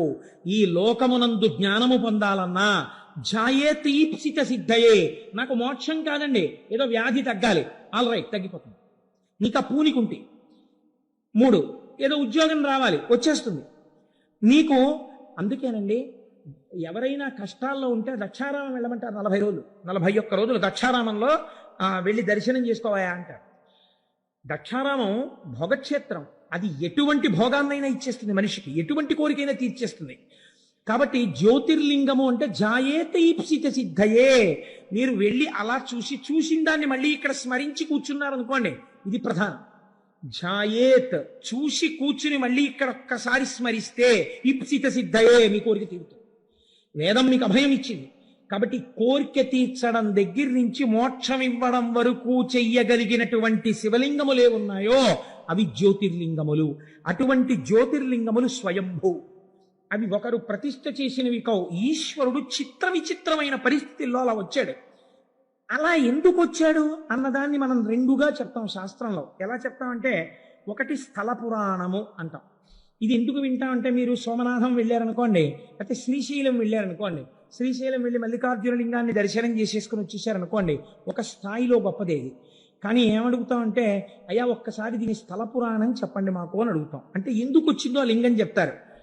గుడిలోకి వెళ్ళిన తరువాత దర్శనం చేసుకున్నప్పుడు వినేటటువంటి స్థల పురాణమే మీరు జ్యోతిర్లింగముల యొక్క ఆవిర్భావ చరిత్రగా పురాణాంతర్గతముగా వింటే ద్విగుణీకృతమైనటువంటి ఫలితాన్ని, దర్శనం చేసి ధ్యానం చేసిన ఫలితం ఎంతదో అంత ఫలితాన్ని ఇస్తుంది. ఇప్పుడు 12 జ్యోతిర్లింగాల్ని శివమహాపురాణాంతర్గతంగా మీరు విన్నారనుకోండి, అందుకు తీసుకొస్తారు. ఇప్పుడు మీకు ఏ ఫలితం వేస్తారంటే, మీరు ఈ దేశములో ఉన్న 12 జ్యోతిర్లింగాల్ని సశాస్త్రీయంగా ఎలా దర్శనం చెయ్యాలో అలా దర్శనం చేసేసినటువంటి ఫలితాన్ని మీ ఖాతాలో వేసేస్తారు. కనుక పురాణంలోకి వీటిని తీసుకొస్తారు. కాబట్టి ఇప్పుడు శశిశేఖర సోమనాథ జ్యోతిర్లింగమో వదిలిపెట్టేయచ్చా? వదిలిపెట్టకూడదు, స్మరించాలి. ఎందుకు వచ్చిందో చెప్పుకోవాలి. ఒకసారి చెప్పుకుంటే ఏమవుతుంది? మీరు ఇక్కడ స్మరిస్తున్నారు దాని కథని. అది స్మరించడం చేత స్వయంభూ అయినటువంటి పరమాత్మ ప్రసన్నుడై, మీరు అది వింటున్నప్పుడు మీకు తెలియకుండానే మీరు ఆ సోమనాథ క్షేత్రం ఇలా ఉంటుంది అని మనస్సు అక్కడికి వెళ్ళిపోతుంది. అది వింటారు. ధ్యాయేత్, ధ్యానం చేసింది. మామూలుగా అయితే క్షణం చేస్తుంది, ఇప్పుడు ఒక అరగంట చేస్తుంది. అపారమైనటువంటి ఫలితాన్ని ఇచ్చేస్తుంది. అలా 12 జ్యోతిర్లింగాలు విన్నారనుకోండి, ఏమవుతుంది? అందుకని పురాణ శ్రవణం చెయ్యి. ఇప్పుడు విన్నవాడికి ఏమవుతుంది? 12 జ్యోతిర్లింగాల దర్శనం చేసవచ్చే ఫలితం ఏదో అది వాడి ఖాతాలో వేసేస్తారు. అందుకే పూర్వం అందరూ వెళ్ళలేరని ప్రత్యేకంగా మన వాళ్ళు వెర్రి వాళ్ళే పురాణం చెప్పించలేదండి. ఒక ఆయన్ని పట్టుకు తెచ్చుకుని, అయ్యా మాకు పురాణం చెప్పండి అంటే ఆయన ఓ పుస్తకం పెట్టుకుని చక్కగా చదువుతుంటే ఆయన చెప్తుంటే భక్తి శ్రద్ధలతో అలా వినేవారు. ఇది ఇలా ఉంటుందా అండి, దీనికి హేతు ఉంటుందా అండి అని అడిగేవారు కాదు. శ్రద్ధ అలా ఉంటుంది, ఈశ్వరుడు స్వతంత్రుడు, అలా చెయ్యగలడు, వాళ్ళకి ఆ విశ్వాసంతో వినేవారు. అందుకే 80 ఏళ్ళు రానివ్వండి, చక్కగా మోకాళ్ళు నొప్పి లేదు, బీపీ లేదు, షుగర్ లేదు, కళ్ళజోడు లేదు, ఇనప రాయల్లే ఉండేవారు. ఇంత పప్పు అన్నం, ఇంత చారుడు నెయ్యి, ఇంత ఆవకాయ కలుపుకొని శుభ్రంగా తినేసి త్రేయించి వెళ్ళిపోయేవారు. ఎందుకు ఉండేదంటే వాళ్ళకి భగవంతుని మీద విశ్వాసం లోపల జఠరాగ్నిగా ఉండేది. మనకు అన్నీ వేరువిరుపులే. అలా ఉంటుందా అండి? నీకు ఆకలి ఉండదు, అనుమానం సంశయాత్మ వినశ్యం. కాబట్టి చూడండి, శిశిశేఖర అన్న నామాన్ని వ్యాఖ్యానం చేస్తూ అంటారు, దక్ష ప్రజాపతికి 27 మంది కుమార్తెలు. ఆ 27 మంది కుమార్తెలే 27 నక్షత్రాలు, అశ్విని, భరణి, కృత్తిక, రోహిణి. వీళ్ళు ఈ 27 నక్షత్రాల్ని తీసుకెళ్లి చంద్రుడికిచ్చి వివాహం చేశారు. ఒక ఆయనకే ఇచ్చేశాడు, గొడవ లేదు, పండగ ఒక్కడే అల్లుడు వస్తాడు. అందుకని 27 ఆడపిల్లల్ని ఒక్కరికే ఇచ్చాడంటే పూర్వం దక్షిణ నాయకత్వము అని ఒకటి ఉండేది. మీరు నన్ను క్షమించండి, నేను పురాణాంతర్గతంగా ఇలాంటి మాట అనకూడదని అండం ఎందుకు అంటున్నాను, ఒక దక్షిణ నాయకత్వాన్ని సమర్థించడానికి. అనుకోండి, విజయనగర సామ్రాజ్యాన్ని పరిపాలించినటువంటి రామరాయల వారు అప్పుడప్పుడు ఏదైనా ఊరిడితే ఆ ఊళ్ళో తరణి పోలిన పిల్లలు కనపడుతుండేవారు. దక్షిణ నాయకత్వం అంటే అలా ఉండేది. అంతమంది భార్యలతో ఉండేవారు. దశరథ మహారాజు గారికి 365 మంది భార్యలు ఉండేవారు. అలా పూర్వం ఆ దక్షిణ నాయకత్వం ఉండేది. అందుకని 27 ఆడపిల్లల్ని ఒక్క ఆయనకి ఇచ్చేసాడు ఆయన. ఈ 27 మంది భార్యలతో చంద్రుడు పాణిగ్రహణం చేసిన వాడు ఏం చెయ్యాలి? చక్కగా సంతోషంగా 27 మందితోటి కలిసిమెలిసి ఉండాలి. ఏదో ఒక ఆయన తాను రోజు పడక గదిలోకి వెళ్ళి చూసినట్టు, దానివల్ల గొడవలు వస్తున్నట్టు నువ్వు అలా ప్రవర్తించకని బుద్ధి చెప్పాడు వెంకటేశ్వర స్వామి వారికి. శ్రీదేవి వంకకు చిలిపిగా చూడకు, అలమేలు మంగకు అలకరానీయకు, ముద్దుసతులిద్దరిని ఇరువైపులా చేర్చి ఏ గొడవ లేకుండా హాయిగా నిద్రపో శేషశైలావాస శ్రీ వెంకటేశ. ఆయన ఎలా పడుకోవాలో, భార్యలతో ఎలా సర్దుకోవాలో ఈయన పాఠం చెప్పి అలా నిద్రపోమని చెప్పాడు. అదో విచిత్రం. అంటే భావన చేత స్వేచ్ఛ కలిగి తన్మయత్వంతో పాడుకున్నటువంటి వాడికి హద్దు ఎక్కడుందండి? కాబట్టి ఆయన అలా దర్శనం చేయగలిగాడు. అంటే ఆయన ఎప్పుడో ఈయన అలా చూడడం, ఆవిడ కొంచెం కోపడ్డం అవి ఆయన చూశాడు అనమాట. అందుకని నువ్వు అలా అనవసరంగా గొడవలు తెచ్చుకో, పొద్దున్నే ఒక అమ్మవారు చిన్నబుచ్చుకుంటే మాకు కష్టంగా ఉంటుంది, ఇద్దరిని సమానంగా చూస్తూ పడుకో అన్నాడు ఆయన. అది ఎంత బుద్ధి చెప్పాడో సార్, ఎంత స్వాతంత్రం అండి. నాకు అలాంటి పాటలు వినపడినప్పుడు చాలా ఆనందంగా ఉంటుంది. కాబట్టి సరే, ఇప్పుడు నేను దేని గురించి ప్రస్తావన చేయాలనుకుంటున్నానంటే 27 కన్యలతోటి భార్యలతోటి చంద్రుడు సంతోషంగా సమానంగా ఉండాలి. కానీ ఇక్కడ నేను ఒక్క మాట అంటే మీరు మరోలా అనుకోకండి, చంద్రుడి చరిత్ర ఎందొక దోషం ఉంది. ఏమా దోషము? మీకు దేవీ భాగవతంలో మొదటిగా అదే. ఇప్పుడు నేను దాన్ని ప్రస్తావన చేస్తే దానికి మళ్ళీ వివరణ చేయాలంటే మహాప్రభావం 3 రోజులు పడుతుంది. ఎందుకు వచ్చిన గొడవ? అందుకని. కానీ ఆయన కొంచెం తొందరపడిపోవడం, యుక్తాయుక్త విచక్షణ లేకుండా ఏ స్త్రీ పట్ల అలా ప్రవర్తించడం మహాపాతకమని శాస్త్రం చెప్పిందో అలాంటి వాళ్లతో రమించడం కూడా చంద్రుడి చరిత్రలో ఒకచో ఉన్నది. దాని విశేషార్థం పక్కన పెట్టండి, మామూలుగా చరిత్ర యందు ఉన్నది. కాబట్టి ఈ అలవాటుకి ఫలితం ఎక్కడో రావాలి, రావడానికి కావలసినట్టుగా బుద్ధి కర్మానుసారిని నడిపించాలి. అందుకు నడిపిస్తాం అసలు యథార్థం. ఇది శివుడు ఇస్తున్నటువంటి ఆ ధనస్సులోంచి వస్తున్నటువంటి పాప ఫలితం. మీరు అలా సమన్వయం చేసుకోండి, ఎంత అందంగా వస్తుందో అది. ఇప్పుడు ఆయన ఏం చేశాడు? మళ్ళీ ఆయనకి 27 మందిలో రోహిణి ఒక్కత్తి బాగా నచ్చింది కాబట్టి ఆ రోహిణితోనే కాలం గడిపేవాడు. ఇది సహజంగా మిగిలిన 26 మందికి కూడా చాలా బాధ కలిగింది. 27 స్వీకరించిన వాడు 27 సమానంగా ఉండాలి, కానీ ఒక్క రోహిణితోనే ఉంటున్నాడు. వాళ్ళు ఎంత బాధతో మాట్లాడారో తెలుసా అండి? తండ్రి గారి దగ్గరికి వెళ్ళి, నేను అన్ని పద్యాలు చెప్తూ కూర్చుంటే 42 రోజులు ఏంటి, ఆయన చెప్పినట్టు సంవత్సరం అయిపోతుంది ఏమిటో గొడవ అని బెంగెట్టుకుని 1-2 పద్యాలు మాత్రమే చెప్తున్నాను. అందరి నేల ఇట్లు జలజారికి నిచ్చితివి, ఒక్క రోహిణీ సుందరినిచ్చి నన్మిగుల సొంపుగా నుండెడిది, ఎక్కడేని మాకుందక భర్త చిక్కకయే గొడ్డైపోవునో పృథ్వీ. తండ్రి, ఈ వందురు ఎట్లు పాయుదుము వల్లభు కొల్విటు చెందుమాకి కన్నని అడిగారు. ఎంత కష్టంతో కూడుకున్న మాట అడిగారో చూడండి. నాన్నగారండి మీరు ఎందుకు ఈ తప్పు చేశారండి? మా 27 మందిలో ఒకవేళ రోహిణియే అందగత్తేమో, రోహిణిని ఒక్కదాన్ని చంద్రుడికిచ్చి అంత చందమామ లాంటి మొగుడు రావాలంటారు కదా, చందమామ లాంటి మొగుడిని పొందడానికి మేము అర్హులం కావేమో, అంత అందగత్తెలం కాదేమో, అందుకేనేమో రోహిణి మీద ఉన్న ప్రీతి మా మీద లేదు. అంత అందమైన కూతురుతో పాటు అందం లేని మమ్మల్ని కూడా ఎందుకు ఇచ్చారు నాన్నగారు? కన్యాదానంలో మీ బాధ్యత అయిపోతుందని ఇచ్చారా? మాకు తగిన భర్తలు, మేము ఎంత పనికి మాలిన వాళ్ళమైనా మాకు తగిన భర్తలు పృథివిలో ఉండరా? గొడ్డుపోయిందా నాన్నగారు లోకం? ఎవరిని తెచ్చి మాకు పెళ్లి చేస్తే మేము సంతోషించకపోదు అండి.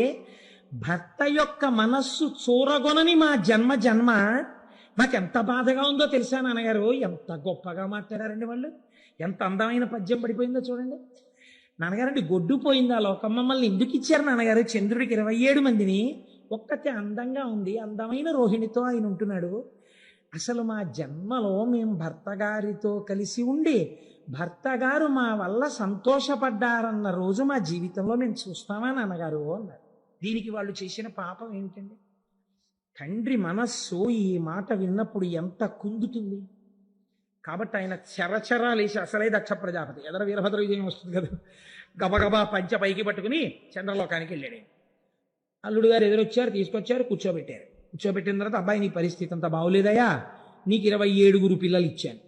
ఇచ్చినప్పుడు చక్కగా మామయ్యగారండి బాగున్నారండి, చక్కగా ఉంటుందండి, మీరు వచ్చినప్పుడు ఎంత సంతోషంగా ఉంటారో చూద్దురుగానండి అన్నావు. నీ మీద అప్పుడే పితూరీలు ప్రారంభమయ్యాయి. ఒక్క రోహిణితో ఉంటున్నావుట. ఇలా ఉండడానికి వీల్లేదు. 27 పిల్లల కంటి వెంట నీళ్లు రాకూడదు, అందరినీ సమానంగా చూస్తావా? అసలు దక్ష ప్రజాపతి తప్పకుండా మామయ్యగారండి అన్నాడు. అయిపోయింది. అమ్మా నేను చెప్పానమ్మా, ఇంకా మీకేమి ఇబ్బంది ఉండదు, ఈ మాట మీరు సంక్రాంతికి వచ్చినప్పుడు సంతోషంగా వస్తారు అని వెళ్ళిపోయాడు దక్ష ప్రజాపతి. అంటే నిజంగా సంక్రాంతి అనుకోకండి, నేను ఒక మాట అన్నానంతే. ఇప్పుడు వెళ్ళిపోయిన తర్వాత మళ్ళీ ఎవరో వచ్చి చెప్పారు, పాపం ఆ 26 అలాగే ఏడుస్తున్నారండి, మీ అల్లుడు గారి ప్రవర్తనలో ఏమీ మార్పు లేదు, ఎక్కడ చూసినా రోహిణితోటే ఉంటాడు, మిగిలిన 26 మంది జోలికి ఎప్పుడూ వెళ్ళాడు. పాపం ఓసారి మీరు చెప్పారు, ఆయన వినడు, ఏమిటో వాళ్ళ బతుకు అంతేనా అన్నారు. అనేటప్పటికీ ఇప్పుడు ఆయనకి ఎందుకు కోపం వచ్చిందంటే నా మాట వినలేదని కోపం వచ్చింది. ఆయన ఎటువంటి ఆలోచన వచ్చిందో చూడండి. ఆ కోపంలో క్షయవ్యాధి ఉన్నటువంటి వాడికి తొందరగా దగ్గరగా వెళ్ళడానికి, ఆ ఉచ్ఛ్వాస నిశ్వాసలని లోపలికి పీల్చడానికి, వారి నోటి ఎంగిలిని తన నోటిలోకి తీసుకోవడానికి ఎవరు ఇష్టపడరు, ఎందుకంటే వీళ్ళకి క్షయ వస్తుందని. కాబట్టి ఆయన అన్నాడు, నీ విశృంఖలత్వానికి నేను అడ్డు వేస్తాను, కాబట్టి నువ్వు క్షయవ్యాధి పీడితుడవగుదువుగాక. ఆయన ఉద్దేశం ఏమిటి? పూర్వం సంతోషపడినట్టు రోహిణి కూడా నీ దగ్గరికి రాని క్షయ వచ్చింది కాబట్టి ఇప్పుడు శుశ్రూష చేయడానికి భార్యలని మాత్రం మిగిలిన వాళ్ళని పిలుస్తావు, నీ బతుకు బయటెడుతుందన్నాడు. క్రోధంలో అదుపు తప్పిన మాట వచ్చేసింది మామగారు నోటి వెంట. వచ్చి నువ్వు క్షయవ్యాధి పీడితుడు వగుదువుగాక.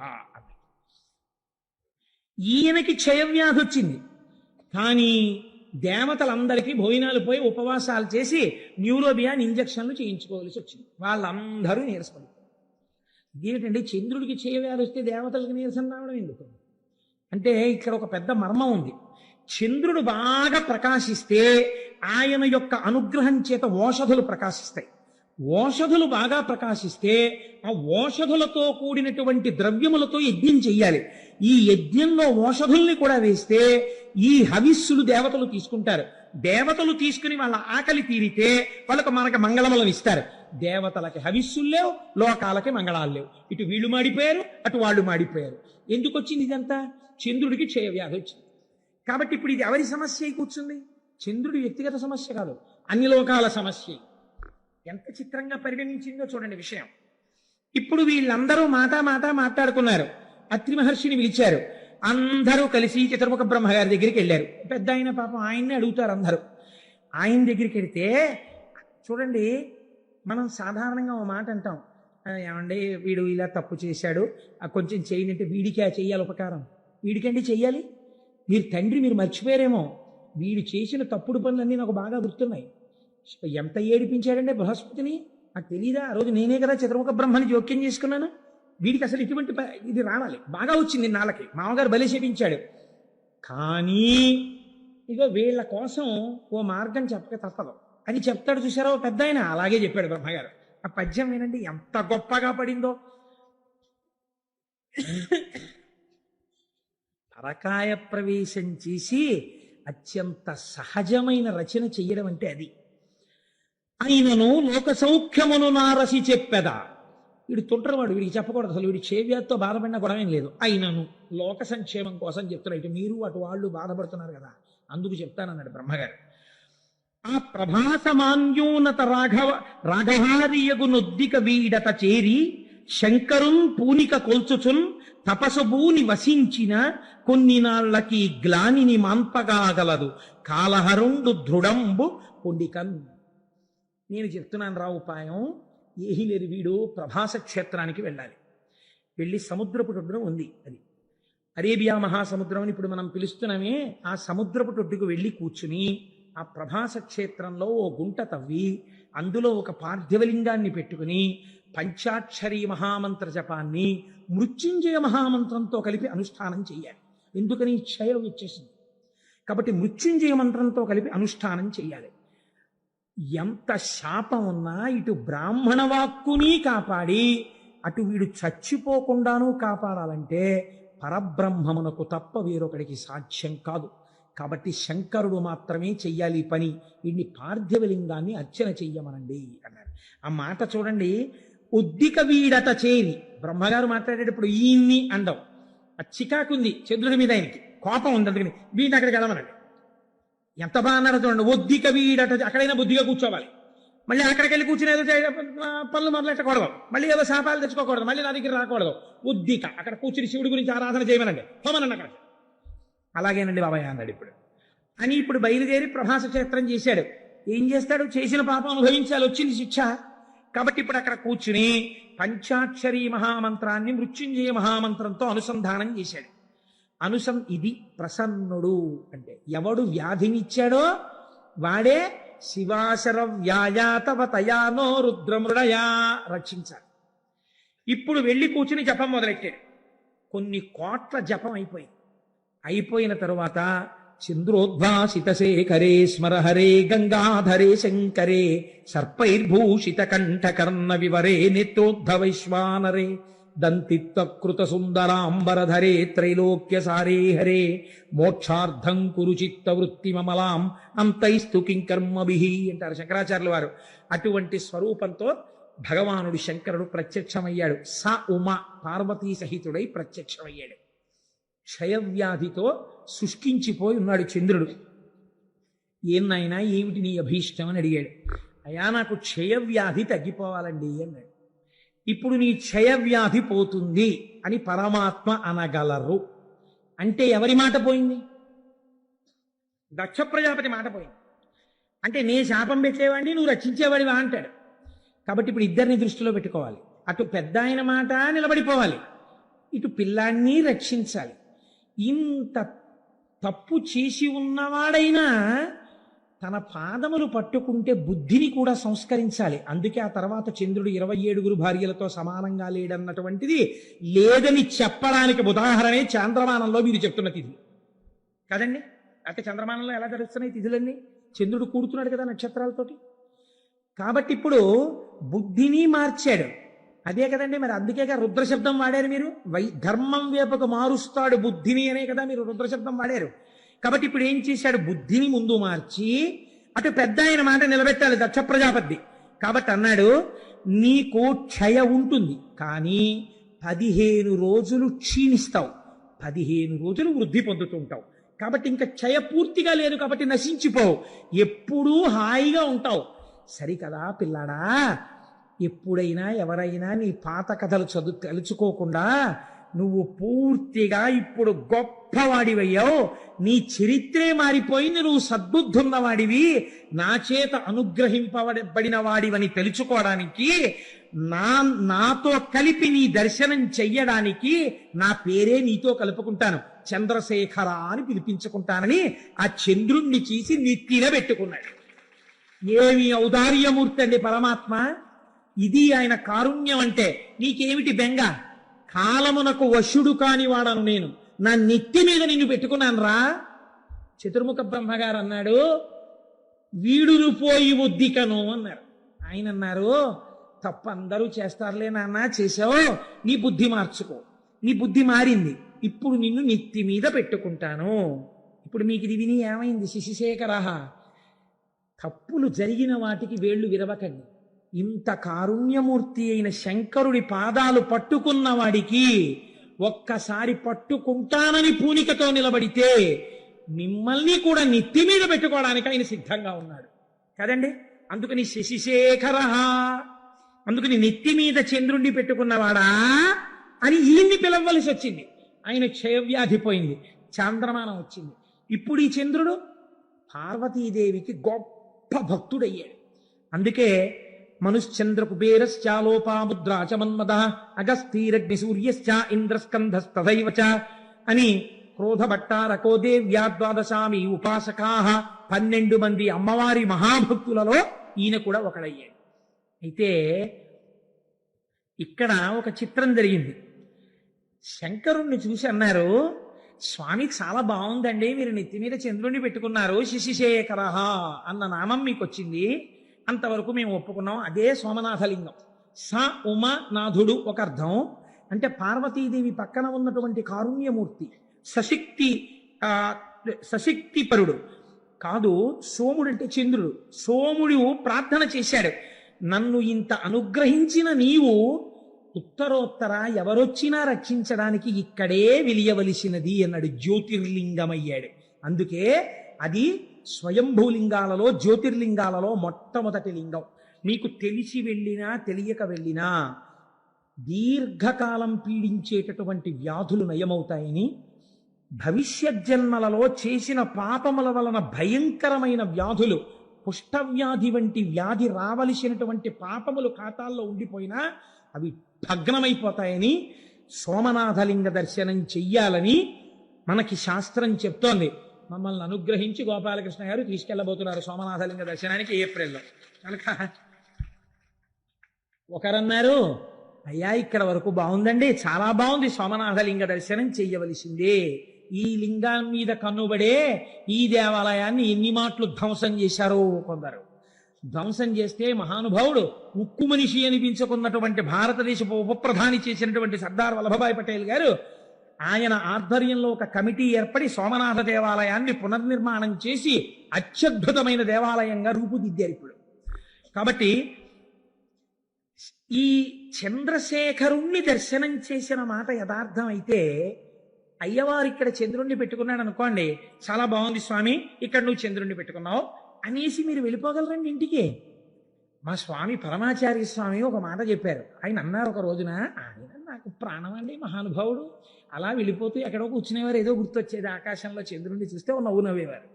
నవ్వు నవ్వి ఆయన అన్నారు, మౌళౌ గంగా శశాంకౌ కరచరణతలే శీతలాంగా భుజాంగా వామే భాగే దయార్ద్రా హిమగిరి దుహిత చందనం సర్వగాత్రే యుద్ధం శీతం ప్రభూతం కనక సభానాథ సోఢుం క్వశక్తి చిత్తే నిర్వేదతస్తే యది భవతి నతే నిత్యవాసో మదీయే అన్నారు. ఈశ్వర, మాకు కొంచెం ఆశ్చర్యంగా ఉంటుందండి, మొన్ననే కదా పుష్యమాసం వెళ్ళిపోయింది. ఆర్ద్రా నక్షత్రమేమో శంకరుడికి ప్రీతి, శ్రవణ నక్షత్రమేమో మా స్వామి వెంకటేశ్వర స్వామి వారికి ప్రీతి. శివకేశవులని రెండు ఎక్కడ ఉన్నాయండి? ఉన్న ఒక్క మూర్తేగా. ఒక్కసారి అలంకారం చేయించుకుని మనని సంతోష పెడతారు, ఒకసారి అభిషేకం చేయించుకుని సంతోష పెడతాడు.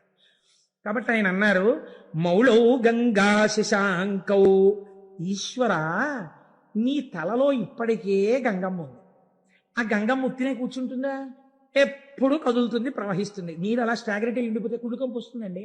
అందుకని తిరుగుతుంటుంది ఆ జటాజూటంలో. అలా తిరుగుతుండడంలో ఏమవుతుంది, కిందకి ఇలా కారిపోతుంది. ఆ నీళ్లతో నీ ఒళ్ళేమవుతుంది, ఎప్పుడు తడిసిపోతుంది. ఎప్పుడు శంకరుడి దగ్గరికి వెళ్ళి ఇలా ముట్టుకుందామన్నా పార్వతీదేవి చల్లగా తడిసిపోయింటాడు. అబ్బా తుడుచుకోండి అంటుంది, మళ్ళీ తుడుచుకుంటాడు, మళ్ళీ తడిసిపోతుంటాడు. కాబట్టి ఈశ్వర ఇప్పటికే గంగ ఉంది, అది చల్లగా ఉంటాయి నీళ్లు. చాలదన్నట్టు ఇప్పుడు ఏం చేసావు, చంద్రుడిని తెచ్చి నెత్తి మీద పెట్టుకున్నావు. కాబట్టి ఇప్పుడు నీ తలకాయ ఎంత చల్లగా ఉండాలి. ఎప్పుడు పెట్టుకున్నావో ఆ సోముణ్ణి, తలకాయంత చల్లతనంతో దిమ్మెక్కిపోయి ఉండాలి నిజానికి. ఎంత చల్లతనమో, ఎంత చల్లగా ఉందో, తల నిమ్మెక్కిపోయింది అంటుంటాం మనం. వానలో బాగా తడిసిపోయి ఇంటికి వచ్చారనుకోండి భర్త, భార్య గబగబా ఏం చేస్తుందంటే, ఇప్పుడు లేవనుకోండి కుంపట్లో బొగ్గులేసి గబగబా విసిరి ఒక్కసారి రండి మీకు పరిచయం పట్టేస్తుంది, కాస్త సాంబ్రాన్ని వేస్తానని చక్కగా ఆయన నిప్పుల్లోకి పడకుండా ఇలా కొంచెం తల వంచుతుంటే, ఏదో పెద్ద బడాయికి పోయి ఇలా ఏదో తెలియక వంచేసినట్టు తల వంచి ఆవిడ పట్టుకుంటే ఇలా సాంబ్రాన్ని వేస్తుంటే ఆయనకు అదో సంతోషం. ఇంత వానలో తడిచిన శ్రమ పోయేది ఆయనకి. కాబట్టి అలా తండ్రి నీకు జటాజూటం అంతా గంగతో తడిసిపోయింది, చాలదా చంద్రబింబాన్ని పెట్టుకున్నావు, తల నిమ్మెక్కిపోయింది అనాలి నువ్వు పార్వతీదేవి దగ్గరికి వెళ్ళి. పోనీ ఆవిడితో ఈ మాట చెప్దామంటే ఇవి చాలవన్నట్టు ఇంకోటి తగిలాయి. పోనీ తలొక్కటేనండి నిమ్ముకుపోయినట్టుంటుందంటే శీతలాంగా భుజాంగా, పావులు ఒంటికి కుండలీకృత కుండలేశ్వర కుండలం వృషవాహనం నరదాది మునీశ్వర స్తుత వైభవం భువనేశ్వరం. ఆయనకి చెవులకి పావులే, కంఠంలో పామే, భుజాలకి పావులే, పాదానికి వాసుకి చుట్టుకుని ఉంటాడు. వాసుకి ఇద్దరికి ఆభరణం ఉంటాడు, నారాయణుడికి ఇటు శివుడికి వాసుకి చుట్టుకుని ఉంటాడు. వాళ్ళు చుట్టుకుంటే మీకేమిటండి బెంగ అంటారేమో, పాము అడుగు భాగం చాలా చల్లగా ఉంటుంది. ఇంత చల్లగా ఉన్న పాములు ఒళ్ళంతా చుట్టుకున్నాయి, పైన అంటుంటాలి. ఒళ్ళంతా పాములు సాధారణంగా పైన చలేస్తే తడిసిపోతే ఏదో ఒళ్ళంతా ఇలా దగ్గర పెట్టుకుని అంటారు. ఇవి చలి, ఒళ్ళంతా ఇవే, వీటిని ఏమైనా అన్నా అంటే ఇంకా ఇంకా పాకుతాయి, ఇంకా చలి, ఒళ్ళంతా చల్లగా ఉంటుంది. పోన్లేవయ్యా, ఎవడైనా ఏం చేస్తాడు ఇంత చల్లగా ఉంటే? మరోలా అనుకోకండి, మర్యాదకి చెప్తున్నాను. ఉత్తర క్షణంలో ఉష్ణాన్ని పొందాలంటే వెళ్ళి భార్యను ఆలింగనం చేసుకోవాలి, కాస్త వెచ్చటి సుఖాన్ని పొందాననుకోవాలి. పోనీ అలా వెళ్ళి నువ్వు మీ ఆవిడ్ని కౌగిలించుకున్నావు అనుకో, ఆవిడిటువంటిది వామే భాగే దయార్ద్రా హిమగిరి దుహిత, ఆవిడ హిమవంతుడి కూతురు. పైగా ఆవిడెప్పుడు ఎలా ఉంటుంది, దయార్ద్ర, దయతో తడిసిపోయి బిడ్డల్ని ఎలా రక్షిద్దాం అని పరమ దయతో తడిసిపోయి ఆవిడ ఉంటుంది. పైగా హిమవంతుడి కూతురు కాబట్టి చల్లని తల్లి.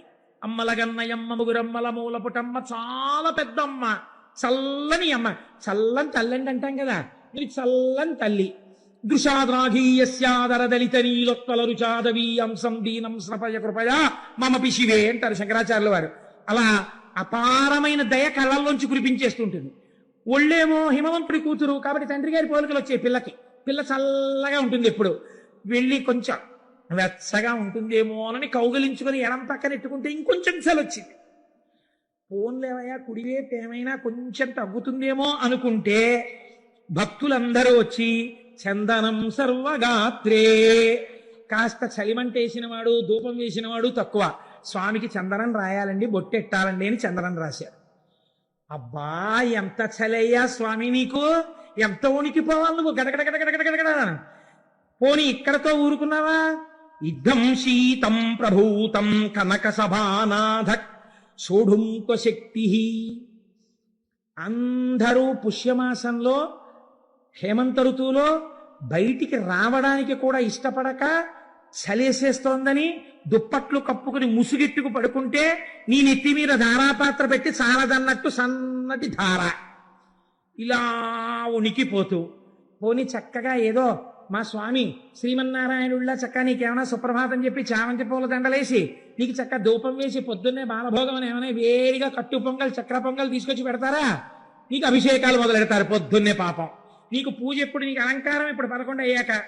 తెల్లారకట వీళ్ళందరికీ మాత్రం స్వెట్టర్లు వేసుకుంటారు, మంకీ క్యాప్లు పెట్టుకుంటారు, గుళ్ళోకి వస్తారు. వీళ్ళు మాత్రం తలకో చెంబు నీళ్లు పట్టుకొచ్చి నీ మీద పోసేస్తుంటారు.